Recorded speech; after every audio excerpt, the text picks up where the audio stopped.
Turner Yell makes the stop in the secondary for Denver. 1st and 10.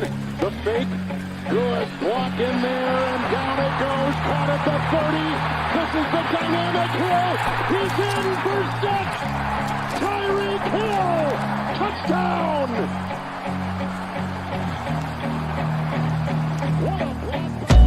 Take into your hands a plan. Your own hands can land your own brand. And damn, I feel like no one takes accountability. They want the credibility, convincingly unwilling to put in the hours it takes to get some power. Don't be f***ing sour. Take a cold shower. Scream until you're louder. Work until you're prouder. And f*** all the doubters, they're just your downers. I swear to God they all let me down. I always fought just to wear the crown. I'm off, it's these f***ing clowns who were all taught they deserve it now. It's only worth it if you work for it. New seasons, new gear. Show the world what it means to be a fan in 100% authentic gear. Fanatics. Officially licensed everything. Get ready to dive into a new role of online shopping with the Fins Tailgate. Whether you're a die-hard sports fan or just looking for the latest fashion trends, we've got you covered. With a wide variety of products from your favorite sports teams to stylish accessories and home decor, we're your one-stop shop for all things tailgate. Our easy-to-use website and hassle-free checkout process make shopping with us a breeze. Plus, with frequent sales and discounts, you won't want to shop anywhere else. So come on in and join the party at the Fins Tailgate, your new go-to destination for all things tailgate.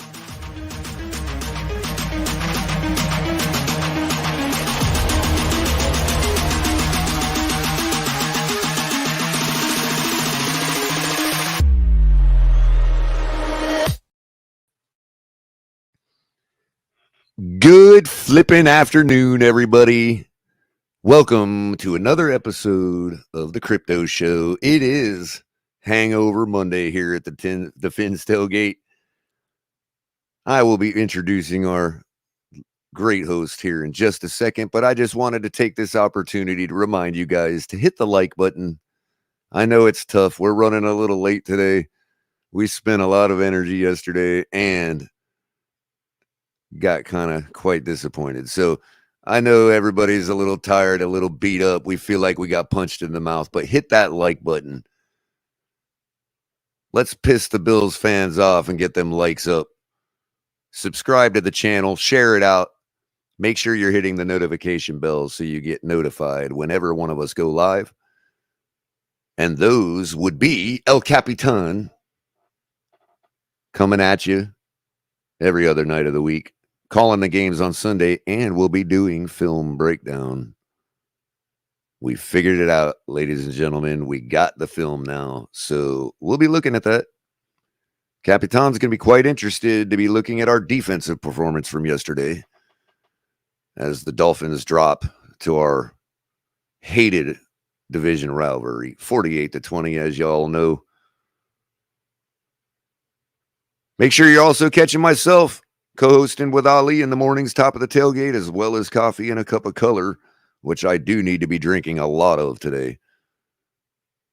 And also catch Ali's broken takes and late night exhale with Club Exhale on Saturday nights, hyping you up for the game on Sunday. We did a really good job this week, and as such, our plate of crow is pretty full. But we'll eat it, because that's what we do around here at the Fins Tailgate. We don't shy away from nobody. We don't run away from nobody. And if I had a time machine, I would go back and say everything that I said this week, just the same. Shake Money, doing the drive time and the smoke lounge. He'll be hitting you up later on this. I don't know. I don't know if he's still going on Mondays, but he'll be around. Lewis, the rabid dolphin, going with him, who is on a plane right now heading back from vacation. He'll be back full swing sometime this week. Kahari, KP, y'all know him.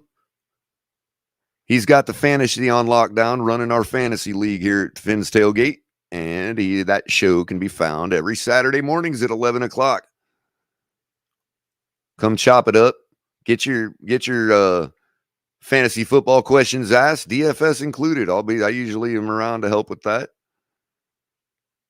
Awesome league going on. Probably some crazy stuff happened this week. I look forward to seeing the results. And of course, crypto, as we will have them today,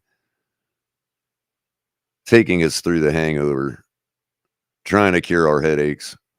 And of course, the OG Tonk back with us on Tuesday nights with TMI Tuesdays. Fun show, always off the rails.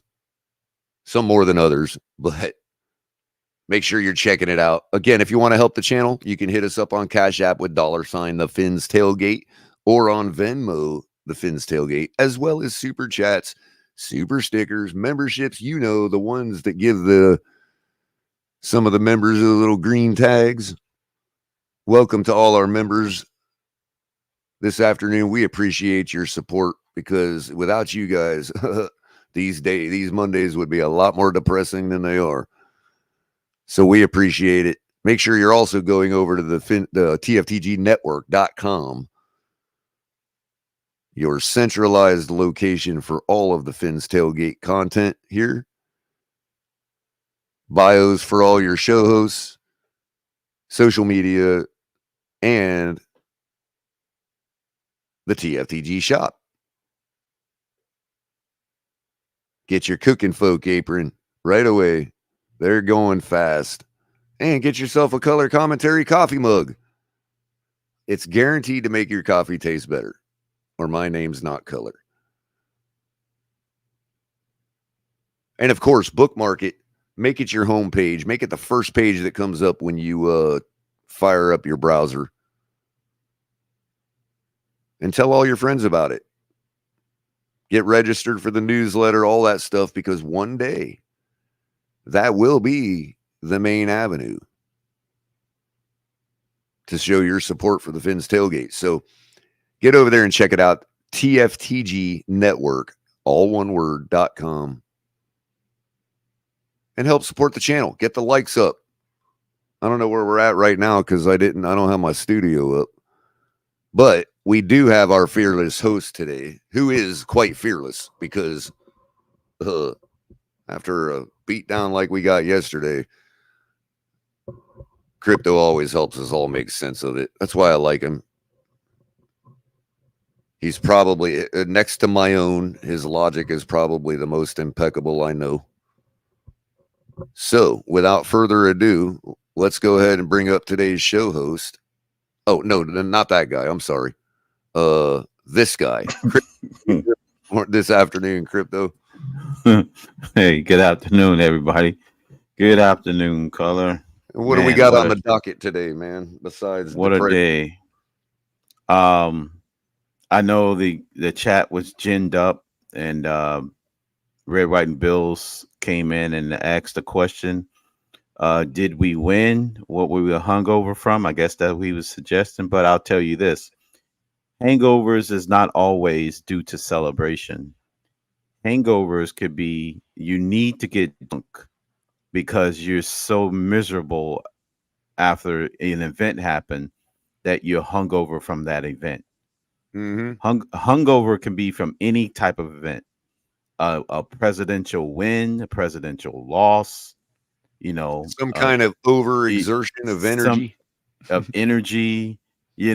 You could be exhausted and you hungover from exhaustion.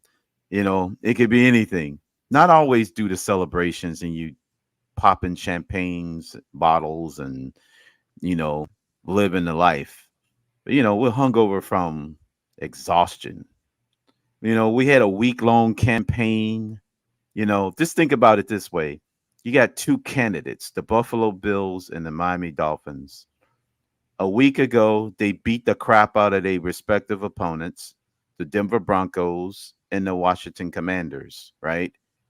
So they coming into the stretch of the campaign leading up to Election Day, right? Election Day was yesterday between these two teams to see who will be the leader in their division, right? So after this exhausted week-long campaign that these two teams had, these teams went into the ballot box, hence the football field, and they fought it out and they duked it out. And one team was the victor, obviously, right? So what happened? The poll results came in, all the numbers were tallied, and we lost in a landslide. It looks like Pretty much. the Buffalo Bills got all 270 electoral votes in yesterday's game. So that's what happened. We had a week-long campaign. Both sides was jockeying for position and saying, "No, our team is better. Our candidate is better. Our candidate is better." And down the stretch run, and then the game had to be played. So, as of today, the Buffalo Bills hold the most electoral votes between the two candidates. Fortunately, it's only one vote. Right. It's only one vote. Exactly. But you get my drift. Yep. So my only thing is we had a chance to put ourselves in such a great position to shape the rest of our season. And we just fell flat, man. We just did not execute, which was when people asked me what my biggest concern was going into the game, I said lack of execution. Because I really still believe that we can beat anybody in this league if we execute at a high level. I know that seems to be a truism, but it's really not, because there's plenty of teams execute at a high level or not, and they just can't win. A la the Jets last night.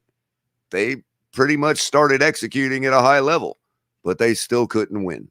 So today's, keeping it along the theme of presidential candidates and campaigns, right? Today, the Dolphins are giving a concession speech right now. That's much. That's where we're right now. Know about that. You know what I mean? I'm talking about as far as right now, we're in the middle of the game one. Right. We're going to be doing a recount in January, I think 8th. January 8th is the recount. Well, we're going to all go back to the ballot box again between these two candidates. Real quick, before I let you, Miami Dolphins. Before I let you open your wings, Crypto, I just want to shout out a few people in chat. Jay, the first one in. How you doing? It says Thick Skull Vic is destroying this team. Fair point. Marino's goat, second one in. CC, and then a few members. We got Crazy Dolphin, aka Mr. Pug. Good afternoon to you, Carla. How you doing, Carla? Brian's Brains. Yep. Bishop 13. You got Crypto Dolphin Super Bowl in here. Me. He's a member. No, that's me. That's right. Adam Sadowski. I'm shouting out members only today because I'm really beat. But it's gonna be members only, and Buffalo fan members second.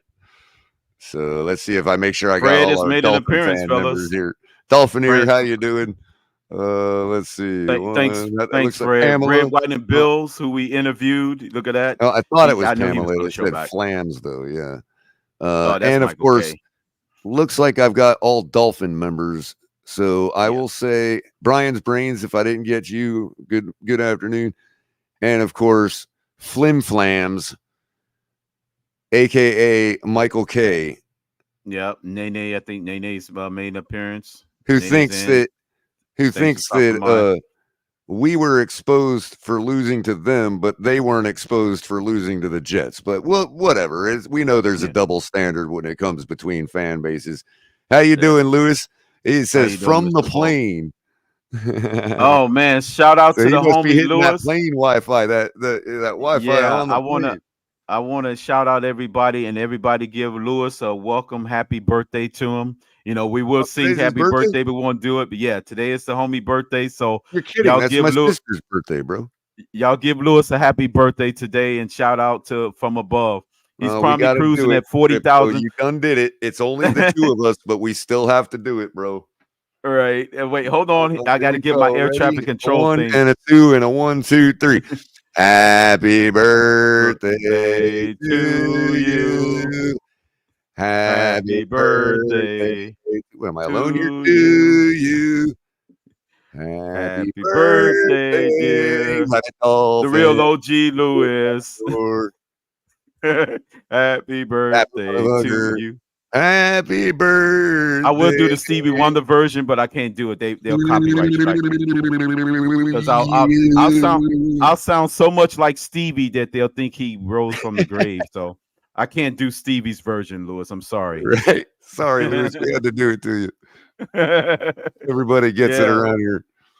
Exactly. Lewis, man. Shout out, man. Happy birthday and many more, man. Hey, listen. CC. So, well, real quick, Crypto.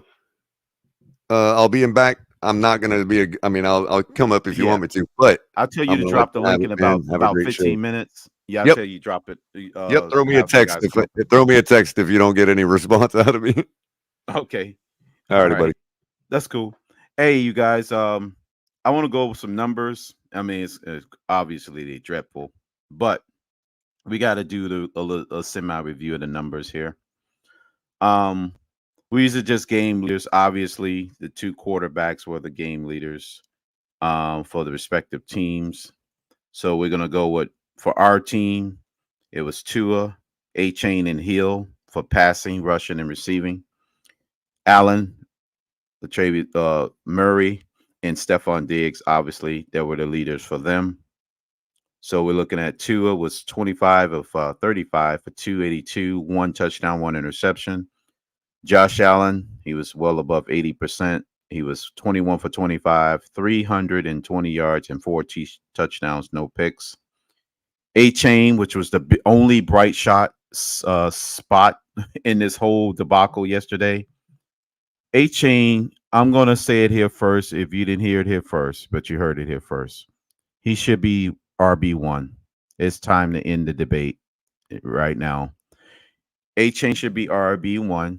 He has home run potential every time he touches the ball. Unfortunately, he got dragged down out after that big run, and we ended up not scoring on that drive. But if he'd have housed it, could have gave us more points. But I say he killed a bunch of narratives within the last couple of weeks on this whole "you too small to be a every down back." That's nonsense. Pacheco is probably half his size, and he's an every down back. So stop it. A-Chain needs to be the number one back in this league on this football team going forward. We're sick of Mostert, Jekyll Hyde performances. You have a good performance, and then the very next week he'll put the ball on the carpet multiple times. He got away with one yesterday when he put the ball on the carpet the first time, and we recovered the fumble. So enough of Mostert as being the number one guy. It needs to be A-Chain. We got Allen. Diggs had 6 receptions for 120 yards, 3 touchdowns. He roasted our entire defense. This wasn't just Kader Kohu. Tyreek Hill, 3 receptions, 58 yards. Obviously a down day for Tyreek. So McDermott's scheme, which he semi-ripped off from Belichick, worked better for them and their personnel than it actually did for the Patriots. A-Chain had 8 carries, 100 yards, so he got his 100 yards. Of course, that one big run he had 2 touchdowns. So he's also scoring touchdowns too, not just getting big yards. He's actually scoring touchdowns. Not bad. Now, this is when it gets interesting. Total team yards, 393. 251 on the passing side, 142 on the rushing side, 6.8 yards per play, which has been cut in half, obviously, from that 70-point outing last week. We had almost 12 yards per play last week. So it's been literally sliced in half yesterday. So there's a lot of blame assignment to go around. Everybody wants to just blame the defense only. Some people just only want to blame the offense. Some people want to blame coaching. It was a top to bottom thumping. Everybody is to blame. Nobody's out of the loop on this one. Hell, even the freaking long snapper is to blame. Nobody escapes blame in this one. So I don't want to hear this nonsense that, oh, it was only this side of the ball. It was only this side. No, it was a total wipeout. You know what I'm saying? Who you blame for earthquakes? The fault moving. It's not the buildings that's standing above ground. It's the freaking fault. It's a complete, utter capitulation by this team, top to bottom. So everybody gets the blame, and also the invisible blame is the opponent because they do play football as well. The Buffalo Bills also get paid to play football. So let's start giving some credit where credit's due. The Buffalo Bills are also to blame for our loss. So there you have it. Everybody's to blame, including the Buffalo Bills. So there. That sums it up in a nutshell. We lost one fumble. The Bills didn't have any fumbles. We had one interception. The Bills had 0 interceptions. So we lost the turnover battle 2-0. Time of possession was almost dead even. With 29 minutes, 38 seconds, time of possessions to 32 minutes and 22 seconds. Fellas, both teams had equal opportunity at the beginning to win this game. By the final gun, it wasn't even close. It was a 28-point spread. Color, I was served up a 28-point spread with burnt toast and rotten eggs. But at the beginning of this week, it was more like, it was a better presentable meal before the game started. It looked like we had a chance, but by the end of it, everything went sour. So, yeah, we got served up a 28-point spread. Look, anybody can win, anybody can lose, whether you're a good team, a super team, or a bad team. Hell, the New York Jets almost pulled off the unthinkable last night against the Chiefs. Who would have thought that they would only just lost by 3 points? Well, it happens. And had they pulled that game off, would we be thinking that down on the Jets all of a sudden, now that they would have had 2 quality wins under their belt against the Chiefs and the Bills? So maybe that game that we got against them on, I think, Black Friday wouldn't look so easy had they pulled off last night's victory, all because of their defense. So we can't overlook opponents, fellas. That's the lesson in last weekend's games. You cannot overlook not one single opponent. I don't care who the opponent is. Whether it's some team you think you should steamroll or another team you think you should go toe-to-toe with. Never overlook your opponent. We need to start taking the Bill Belichick approach. It's on to the next opponent. I'm only focused on the next opponent. Stop all these what-if scenarios. What if we enter week 29 or week whatever with this record, and this is how we should play this team? Once again, you've fallen victim to overlooking the very next opponent. The very next opponent, of course, is the New York Football Giants. They also get paid to play football at the NFL level. So let's not overlook the opponent, fellas. Let's not fall victim. We know that we have a better roster than them, but they also get paid to play football. Just like the Cardinals got paid to play football when they played the Cowboys. Just like the Jets last night got paid to play football when they played the Chiefs and they almost beat them. So let's stop it.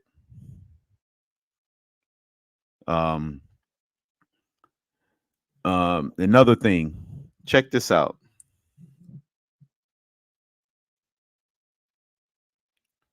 Remember we had we went into last week's game where we didn't even have a lot of third downs. This is a true reversion to the mean. We had barely any third down attempts. We were so dominant on offense. We had 10 yesterday. We was only 30%. We only completed 3 out of 10. Our third down efficiency was 30%. Now, granted, if this was baseball and that was a batting average, you would be near Hall of Fame level because batting 300 is good in baseball. But in football, third down efficiency, that's terrible. We allow 4 sacks, which is the most in, hell, I want to say that's the most Tua's ever been sacked in almost 2 seasons. Color, if you can check that for me, that right there is an outlier because he's so used to getting rid of the ball so quick. So that says a lot when our quarterback can touch the dirt that many times and it be counted against them. I want to say I don't recall Tua being sacked that many times in a single game. If he have, it's been a while. So you guys can check. You guys can correct me in the chat if you like, and look up what's the most Tua has ever been sacked in a single game, and kind of check that for me because I don't. 4 seems like a very high number for his career. Let's see what other numbers stand out in this game.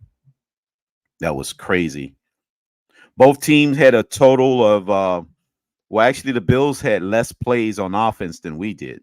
They was almost as efficient as we were against the Broncos. They had 56 total plays. We had 58 total plays. Obviously, both teams had the ball the same amount of times, 11 possessions. So that's pretty overall bad day. We just move on to the next opponent. Granted, everybody is to blame. Nobody gets a single. Mike McDaniel doesn't get singled out. Tua definitely doesn't get singled out in this game. I mean, he deserves maybe, I say 13 to 15% of the blame. If that, low teens, everybody else gets spread out evenly as far as who's to blame, because everybody made mistakes. Miami KJ, Crypto, how did Tyreek Hill play yesterday? Based on his own standards, and this is what I start using stock market term. He based on how his own volatility, he played terrible. Based on the standards he set for himself. So if to answer it honestly and non-politically, based on Tyreek Hill standards, he played awful yesterday. That's not Crypto's belief. That's Tyreek standards. He set those standards for himself, of averaging well over 150 to 70 yards a game. If he come up and put up 58 yards, based on Tyreek's own scale, that's in damn near a D grade based on his standards. Tyreek set his own standards to a very high level. So there you go. So based on Tyreek's standards, it was a bad game for him. To answer your question, Miami Kid J. And let's see, Mr. Torres 78. Why would Tua get blamed and your center is messing up? Because both of them, once the center snaps him the ball and he still has time to throw the ball and he holds on the ball and he should have thrown the pass to a wide open receiver, it's no longer the center's fault if the receiver is wide open in his view for him to be able to get the ball off. So one of the handful of plays that you can assign blame, even if the center messes up. But if the exchange is made between him and the center, is no longer the center no more after the play has been fully recovered. Especially if you got more than 3 seconds to throw the ball at that point. Yeah, it throws off the timing. But guess what?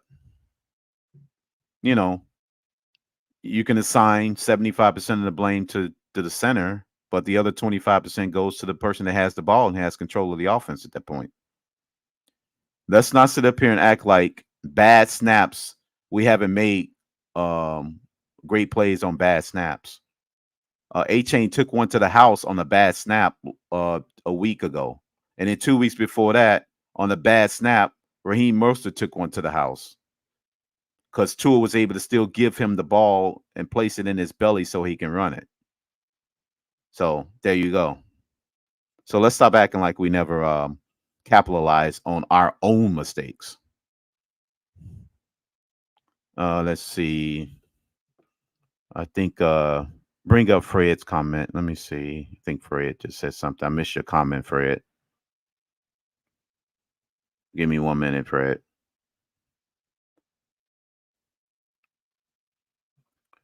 Okay, Fred, you said you're singling out Fangio. I mean, that's fine. You could single them out, but you know me, I'm a numbers guy. I always say put a percent on it. And there's no absolutes. No one gets 100% of the blame in this game. So, what's your percentage, Fred? I'm going to put you on the spot.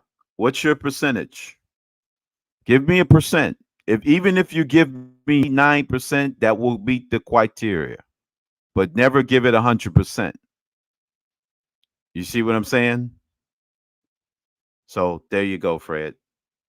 I'm giving you an out. Yeah, he said he was singling out Fangio.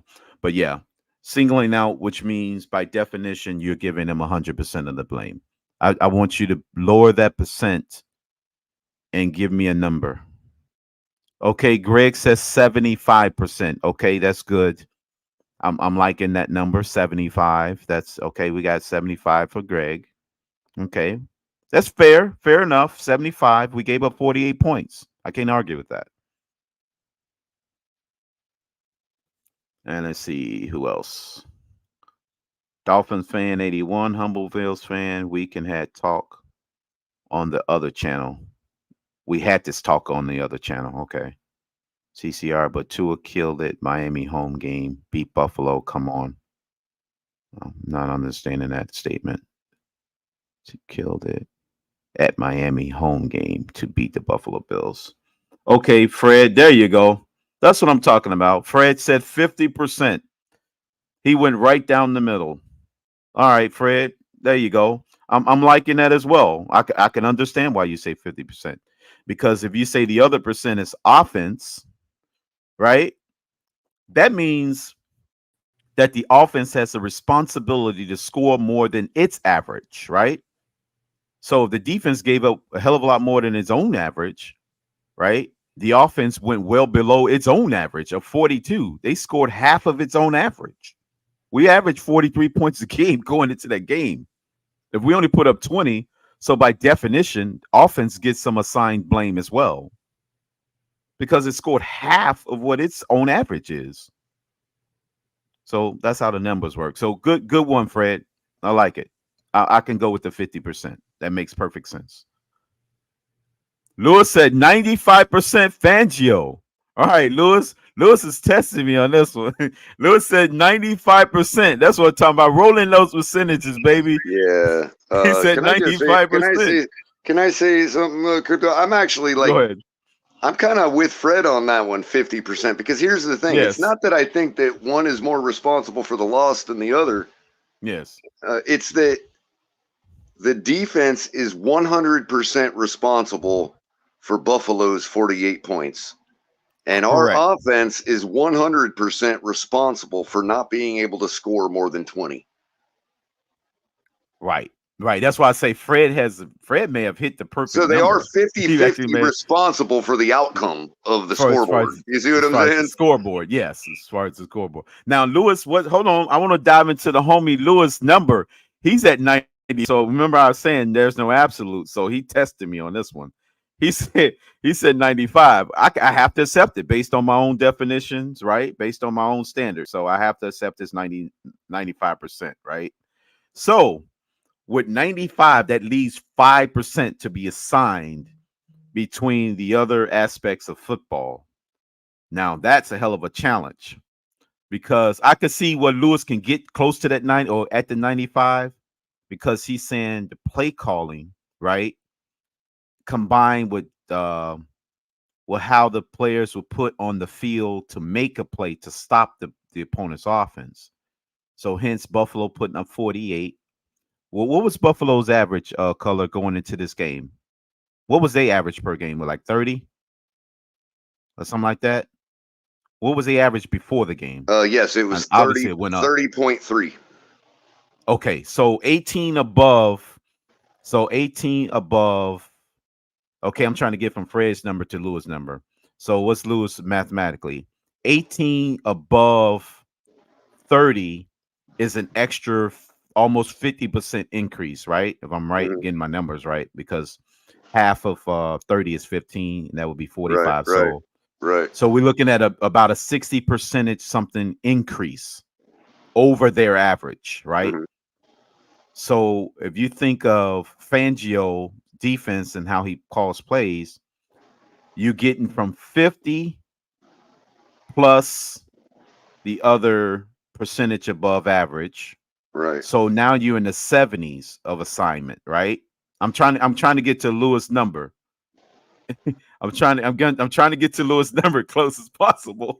Right, so you got 30%, right?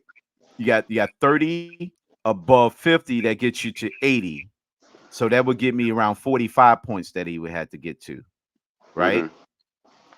So Lewis is saying 95. So I'm missing. Lewis, help me out. I'm missing another 10% or 15%. Now you can say when it was tied, I'm reaching here. When it was tied at 14-14, that's when the bottom fell out. And it was totally on defense. I Right. could see that. But the offense didn't keep up too, so they take away some of that blame Well, from that's what I'm Fangio. saying. Their defense got right on our. Both defenses were trash until it got to be 14-14. They Right. fixed their problems. We did not. So we on offense were not able to keep pace with their offense. Right. As such. Correct. Because it's partly our defense not fixing itself, but their defense did, and our offense couldn't overcome that to keep pace. Okay. And yes. that's not a shade. That's not necessarily shade on the offense. It's just now, especially as horrid as we were playing, you would expect our defense to get one punt, out of them. Right. And they didn't. They didn't punt until the end of the game, I think. It's like the fourth quarter or something like that. Well, it just didn't come in that, while both defenses were playing like trash. Like both offenses were marching right through both defenses in the beginning of the game. Yeah, they cut through us like hot knife and butter. Right, and we did them. Possession. And likewise, we did them. First. Right. Now, Lewis they got right on defense. We didn't. See, the thing is, now I'm kind of getting close to another 10% added to my 80 that I got now, right? So if you count from the opening bell, from the opening gun, of opening kickoff till the final kneel down, in that span, then yes, you're above 90 because the defense didn't have not one time where they showed that they can stop the Bills. Now, exactly. Now our offense is responsible for its own punting. Correct. When we're on a 3rd and 1, you've got the entire playbook at your disposal. And then you start reducing it back down to where Fred is at. And we know that if we go 5 wide on a spread formation, that it's like Tua, it's like shooting fish in a barrel to get 1 yard. Yet we run an inside run play on 3rd and 1, and you might say, well, it's 3rd and 1. We got to be able to I get it. Hold on, Joe. I mean, up to that point, Crypto, we had only rushed for 20 yards on them. Yes. Like, what made them think it was a wise idea to take the ball out of Tua's hands on 3rd and 1? Exactly. In a critical situation. Only 20 yards rushing. Well, see, rushed up. He said 393 total yards isn't inept. Our D lost this. No, the D didn't lose it. It's a contribution. The D contributed to it. They didn't lose anything. Sure. They're responsible for 48 points. They're responsible for 48. But our offense is offense is responsible for not putting up more than 20. There's nothing the defense can do for the offense for there. I mean, what are they supposed to do? Right. Score themselves, I guess. Right. And when the offense turned the ball over and the Bills scored, whose fault is that? We gave it to them to score. So the offense doesn't escape any blame. Mostert's fumble gave them a short field. Right. And so the Tua's interception put him at midfield, and they scored off that one as well. So there's no escape from any offensive blame to be totally without escape. You see what's happening here is they're immediately forgetting what I said. I didn't say that the defense, that the offense is responsible for losing the game. I said that the offense is responsible for only putting up 20 points. There's nothing the defense can do to make the offense score more points than 20. I'm not saying we would have won the game. The defense is still responsible for us getting 48 points put on us. I get that. And that likely would have lost the game no matter what the offense did. I Okay, get then that. hooked up, Joe. But Everybody the else offense is given a still percentage. responsible for By 20 definition, measly points. By definition, you need to give a percentage like everybody else is. If you want to say it's not 100, that's my statement. That's nothing is an absolute. That nothing's 100%. Don't give a general statement. Put a percent on it then. Everybody else was willing to put a percent He on it. is Then right do in it. this statement. He is right in this statement. Contrary to previous games, the defense did not give our offense enough of the opportunities they needed. It's not that they didn't give them an opportunity here and there. It's that they didn't give them enough. So I agree there too. But Yes, but that's but still the offense still fumbled. We still threw an interception, and we still punted. So there's nothing the defense can do to help the offense score there. And if the D played better, we would have had a chance. What's the probability of chance? An extra 15%? Right. Because the offense stopped at 20 points scoring. But that's what I'm saying, Crypto. They think that me saying that means that the offense is responsible for the game. No. We would have lost 48-30 or 48-35. But the offense is still responsible for only putting up 20 points. There's nothing the defense can do there. Nothing. Unless they're asking the defense to score on every Unless you want to start handing the ball off to Xavier Howard. I don't know. Because the defense didn't even get a turnover for them to score. So Buffalo Bills punted a couple of times in the game. Right. And our offense didn't cash in on those. That's fair to say. But that still ain't enough chances for our offense against the Bills, let's face it. No, that's even two extra chances. You get 16 maximum points. Exactly. That makes it 36-48. Now, if you're taking away the fumble and the interception and putting scores there, that's 4 touchdowns now. And that was the difference in the game. He said with Connor out, I gave us 45% chance to win. I don't think we would win with him out, but the D made it worse. Well, ESPN Analytics gave us 51% chance to win. So, I mean, hooked up, Joe. That's a fair enough. That's a fair enough statement. See, I like it when the guys can give a percentage because it puts me in mind where they're thinking more of the psyche of true assignment of what's going on. And so I agree with JM here too. Again, why are we taking the ball out of Tua's hands on 3rd and 1 in a critical situation? I don't care if you are supposed to run there. We're not. Let me see. Get the D to have them punt once. Yes.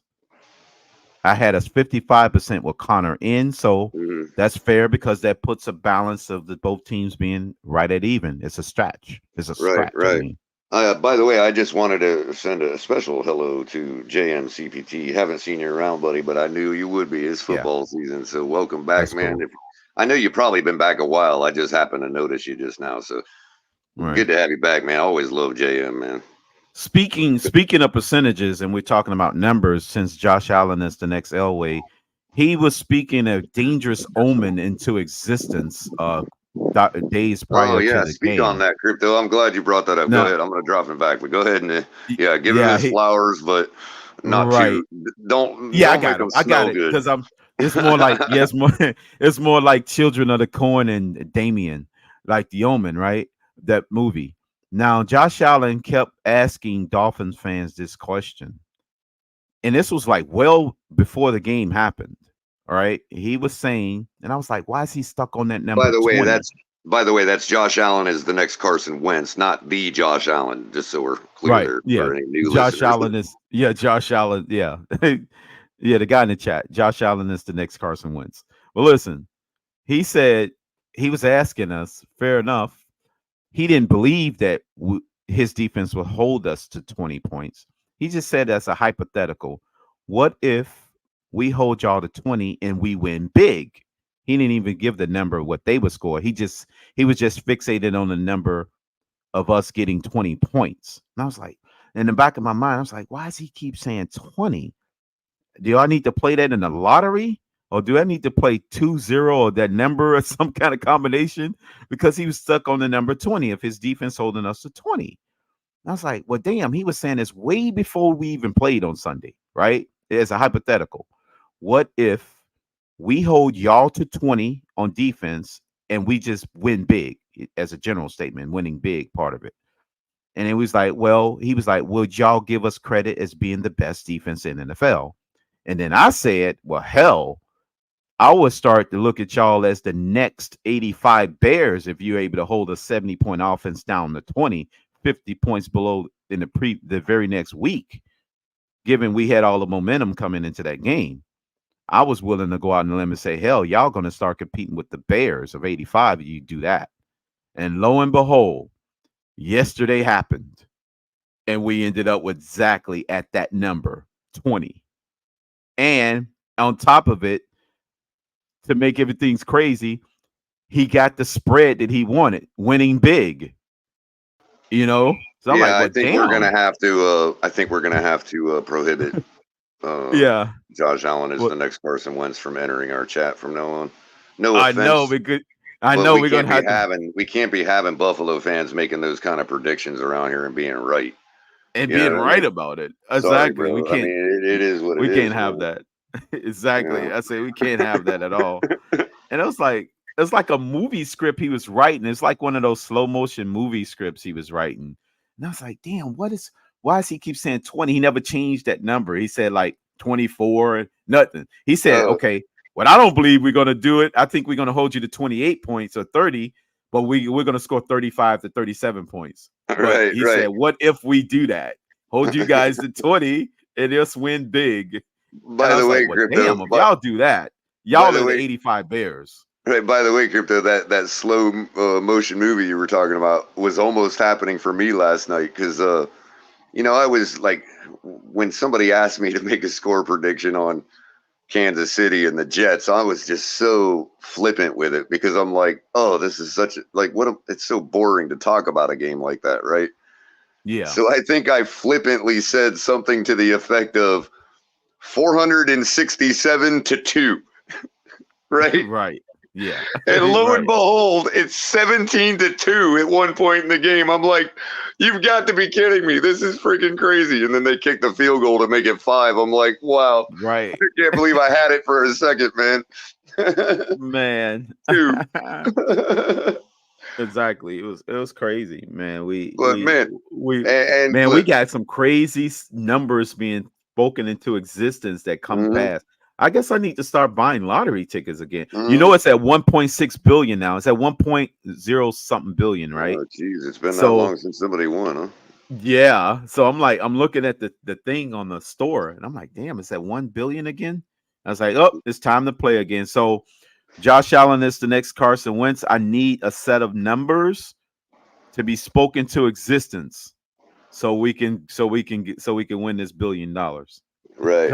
Obviously, you've done good in the past week of speaking numbers into existence. Well, I didn't even know it was that high. That's at which point I come around with where it starts to touch my logical bone, where I'm like, it would be illogical not to spend $1 freaking on a chance for this. You know what I mean? Like, it's $1 billion. Like, I would have to be dumb not to put in my dollar. You know what I mean? Right. Yeah, we got to. Mammy Kid J, yes. He can. It all depends on what the other defensive coordinators do as far as the initial setup. But I think he can. He's shown flashes of that, even in the first year, in his rookie year. I can be honest with you. And it just wasn't consistent. I actually suspect, just from watching the game yesterday, I haven't rewatched it and I haven't looked at the all 22 yet. But I suspect we're going to find that Tua actually avoided his first read more often than not yesterday, almost as a matter of course. Like, I was kind of surprised. Like, why is he not just taking that throw? You know, it's why, you know what I mean? And it's like, he's probably going to have to practice. It seemed like he was looking off guys and pumping his shoulders just to, like, purposely not take the first read. Which I'm just like, I think we're going to find that out, bro. It's going to be surprising. Both of them is true, Miami Kid. He can be at times look like a deer in the headlights. It all depends on what the defense is like. Taller defensive linemen with longer arms are rattling him at the line of scrimmage, so he doesn't have an easy passing lane to throw in. So in that sense, that's when you can make him look like a deer in the headlights. But he has shown the ability to overcome being forced into multiple reads. He's shown that ability already. It's just got to be more consistent against better elite defenses. That's all. He can carve up a cream cupcake defense in his sleep, blindfolded, but he's just got to show it consistently against better defenses. That's all. But yeah, that to answer your question. We actually got somebody in here by the name of Humble Bills fan. He said it's not luck when you haven't won in Buffalo 8 years. Well, no one says it's luck. We're just saying it's a matter of whatever the course is. If it's the course we need to change, the Dolphins need to course correct by winning in Buffalo. Well, hell, in any time of the year, to be honest, whether it's December or September, we just got to win there, period, to get off the schneid.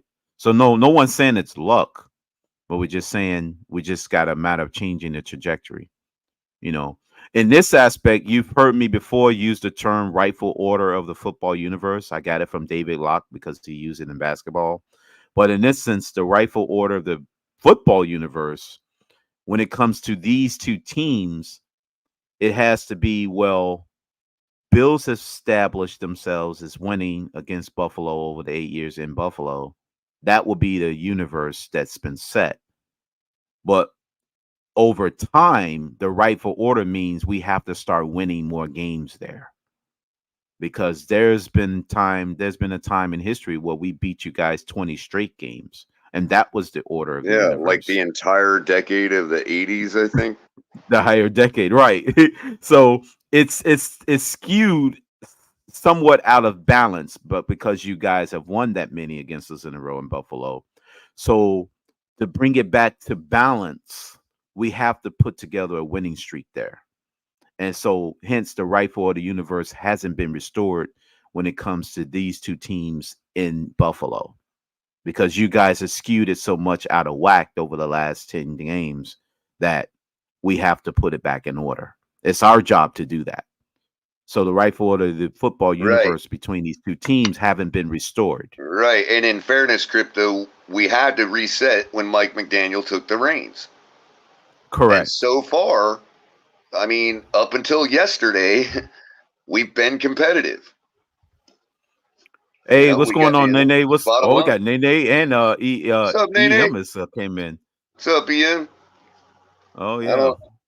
He's showing his normal eyes emoji. I don't see any tear dropping off it, so it looks like EM's all right. Right, exactly. There's no teary eyes on it. No, EM ain't gonna cry over nothing. Right. What happened, EM? I'm talking about the rightful order of football universe being restored. It hasn't been restored because we dropped another one to this team. So we got to get it back in order, man. That's what's happening. CCRR, welcome. He's always a regular. Kevin Lee is definitely a regular. Oh, and CCRR, and I don't blame him. He's just going further down the whole of not believing. Yeah. And I don't blame him at all. I can't blame him. I mean, at this stage of the game, like I said at the beginning, we had a campaign between these two teams, right?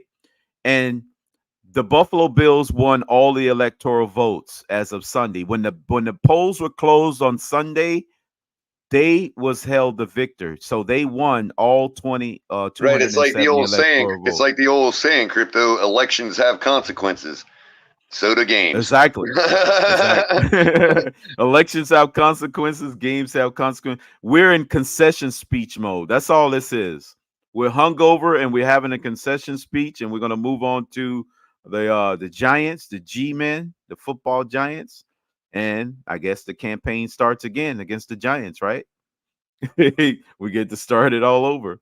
That's a good thing about football. Yep. You know, a 17-game season, you can hit the reset button after, immediately after the game ends. Because you can't lose 17 ball games in one weekend, fellas. Ain't that great? No matter how big you win, like we won by 50 the previous week, and how big we lose by 28. It's still only one game. Right. Well, exactly. You see what I'm saying? What's the other thing we were discussing last week?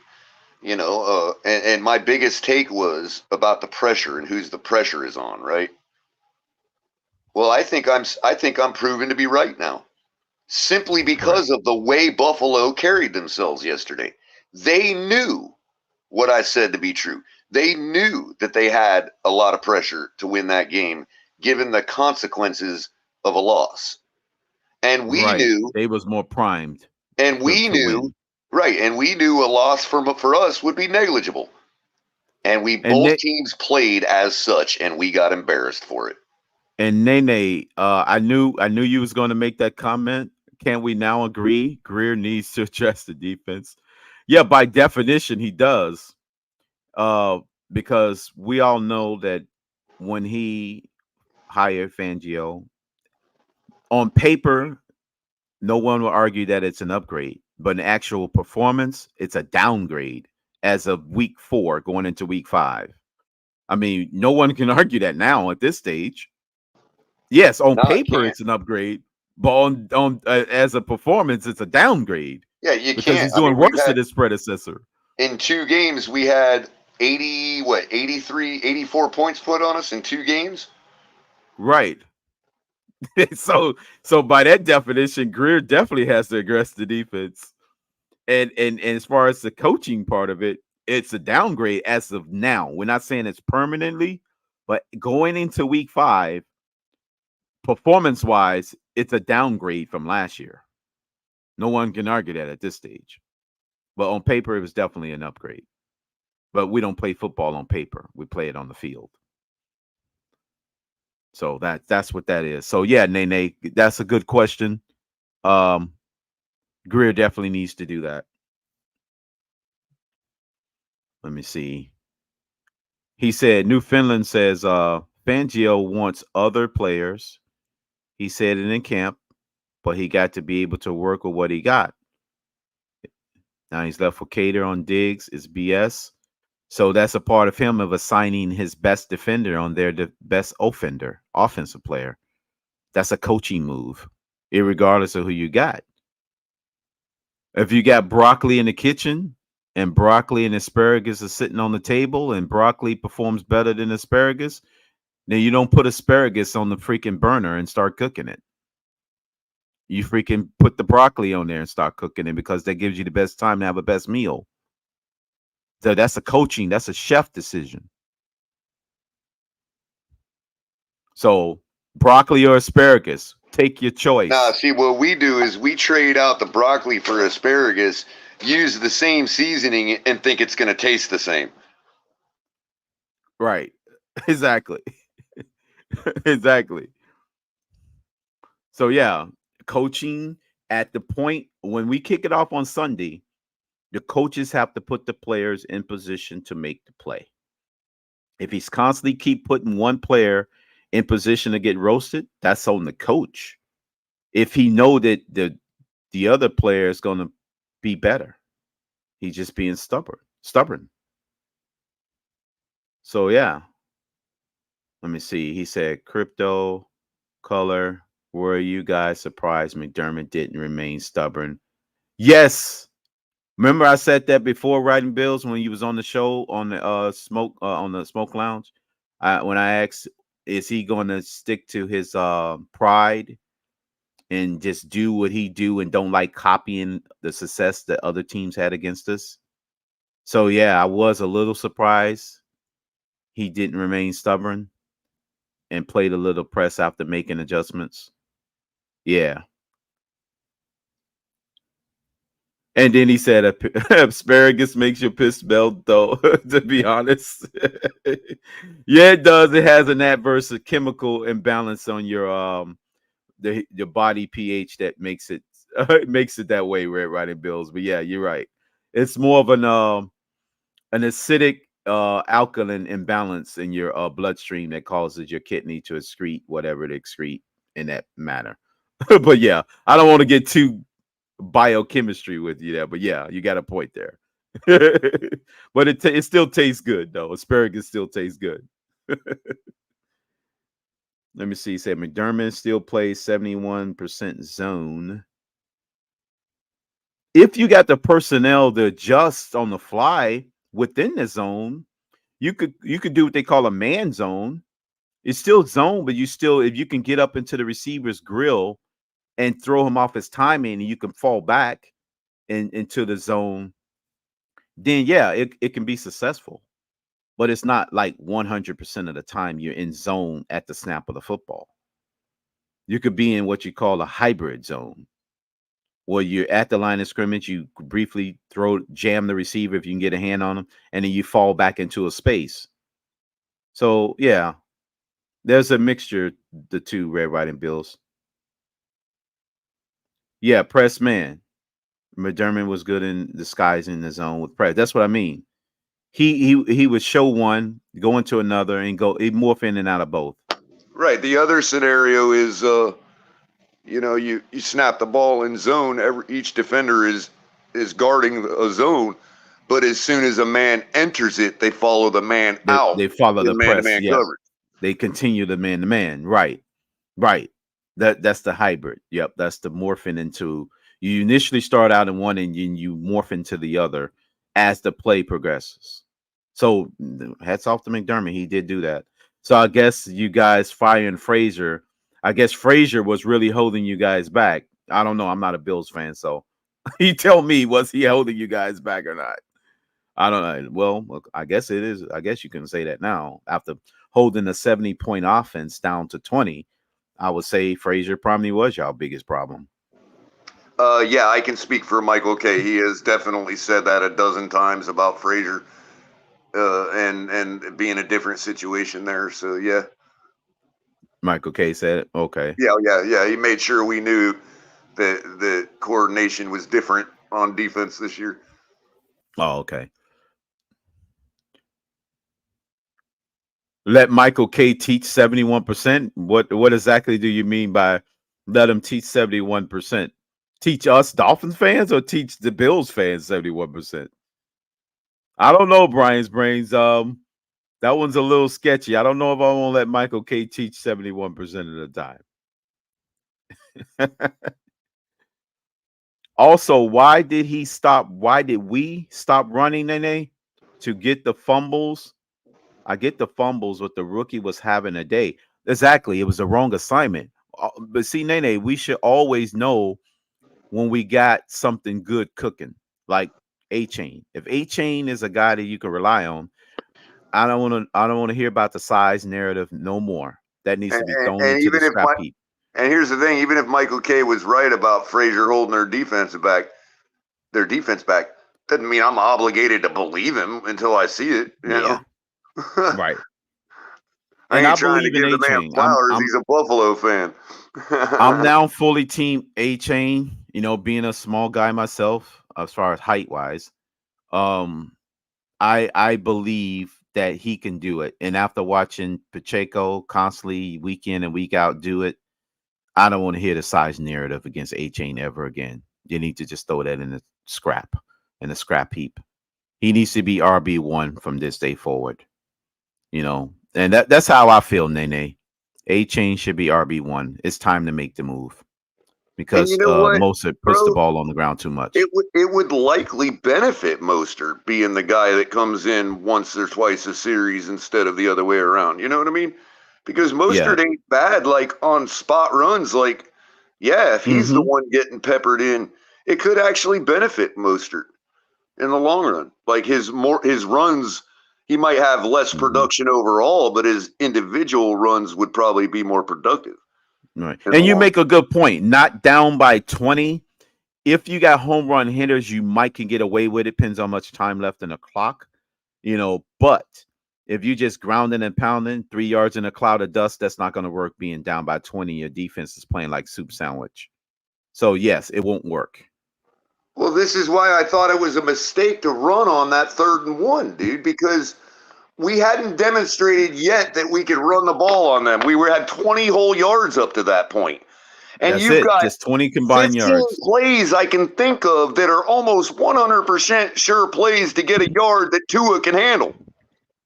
Listen, I just had to pop up here real quick because I want the Bills to know what's happening. And before the Bills fans in chat, I just wanted to be known. I predicted before the season starts that the only loss in the first quarter would come to the Bills. So we're right on the script right now, guys. And how I foresee this. That's right, Capitan. Steer the ship, bro. That's right. Right the ship, man. How I foresee this coming down, gentlemen, is Okay. in the final week of the year, either the Dolphins have 11 wins or 12 wins, and the Bills will have the opposite of 11 or 12.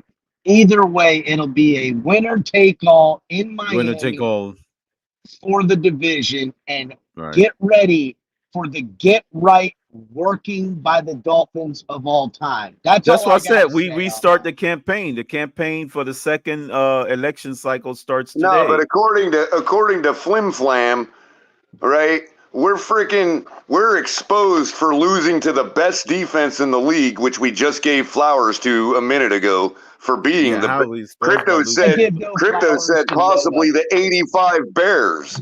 Okay, so we get exposed by that defense, but they don't get exposed for losing to the Jets. First of all, don't work, Michael. It don't work that way. Yeah, it doesn't work that way, Michael. This scheme is still a work in progress.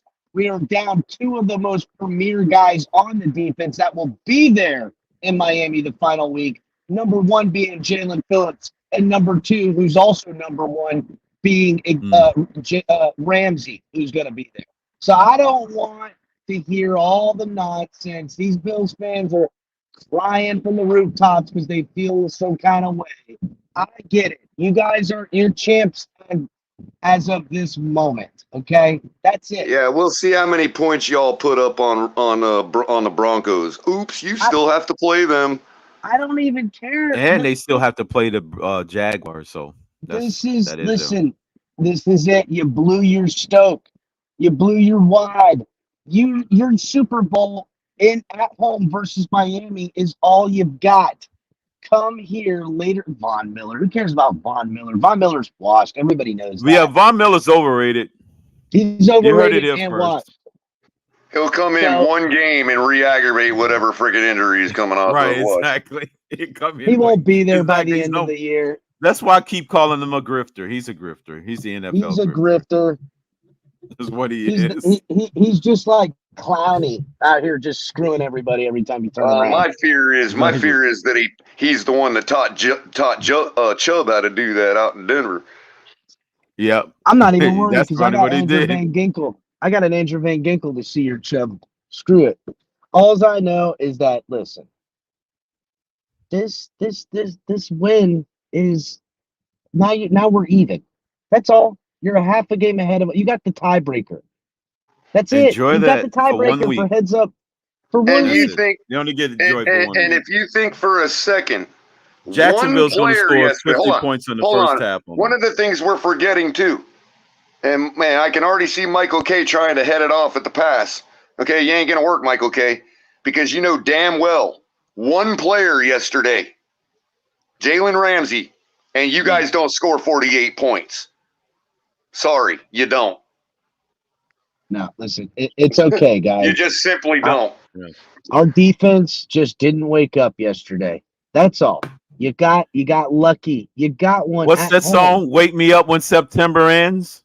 Yeah, September is ended. So, and I'm woke. Goddammit. By the way, that's about the worst Green Day song ever written. I'm woke. Goddammit.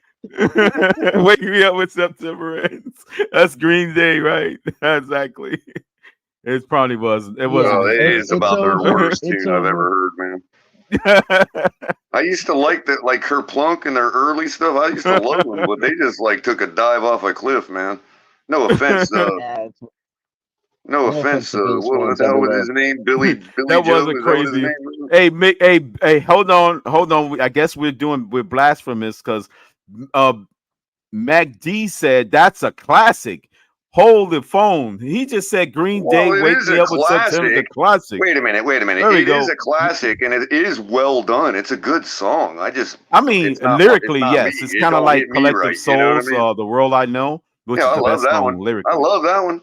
That was the best lyrically song ever made. It's just some things don't tune a certain person the right way, and it's just that's how it is with me. It's a good, well put together song. Sure, classic is a good word for it. Sure, yeah, classic. I guess you could say in that. Green Day has jumped the shark along with the Bills jumping the shark. I mean, they blew their Stoke at home against Miami. That's it. They got nothing. They're done for. They're cooked. They blew their You'll wad have to on come Doogie. down to Miami late in the year to end all be all. They got to wait another 3 decades like Green Day. Because see here, look, Newfoundland says actually great song, and I would expect a lot of people to say that. It's a well put together song. But think about this: lyrically, Michael Bolton is a multi-platinum selling artist. I can't stand his shit. Yeah, he did. Now we're just But that don't mean I don't respect the fact that he put something together that zillions of people like. Hey, you know what I mean? El Capitan, look like you have to throw your Michael Bolton collection away, El Capitan. You might have to throw it in the trash now. I don't even know one Michael Bolton song off the top of my head. Not gonna lie. See, this is how Michael K. See, Michael K. tries this on me, but I think he knows, and he's just trying to give me a chance to make myself look good. So what I'm saying here is, you don't need to explain. Michael K. can't fucking add. He can't. But real quick, he says, how did all your ESPN metrics and points per second scored work out for you, right? Well, first of all, Michael K. What's he talking about? You know from being on our show and watching our show every time we go on, you know that I explicitly mentioned that we were 17% to beat you guys in Hard Rock last year, and we won the game. I made it clear to point that out to the audience. So you think I'm not like I'm creating some kind of double standard, and you're reaching for it. As far as the points per football minute, that's likely lowered, but I bet you it's still high. Well, Mark is taking issue with the fact that you said he's sauced up, that he doesn't drink. Nene, you're right. The defense has. Sorry for that. When did I say he was sauced up? I don't know. Something you said yesterday was both wrong and irritant. TFTG accused me of being sauced up. I don't know. You're right. Listen, hold on, Mike. I want to give acknowledgement to Mike Mick D again. He said Michael McDonald, and now we're talking. Yeah, you're right, Michael McDonald. Yes. You talking about that rapper guy? No, Mick D said something about Michael McDonald. I don't know who that is. Mark is saying I accused him of being sauced up. I didn't say that. He made a nice duet with Patti LaBelle. It's fine. I don't say anything like sauced up or anything like that. It's okay, Mark. I don't even use that joke. It's all right, Mark. We're sorry that you feel upset about it. How about that? Exactly, Newfoundland. He says color, so is Slipknot. Duality, but it's not for some people. Well, again, you're right, because while I don't like that Green Day song, I do like some Slipknot, and I do like Mudvayne and some stuff like that. It all depends. Some of these artists come out with just single hitters. But if you ask me what if I were to pull up my YouTube music right now and play the most recent song on my list, it's likely from Black Uhuru.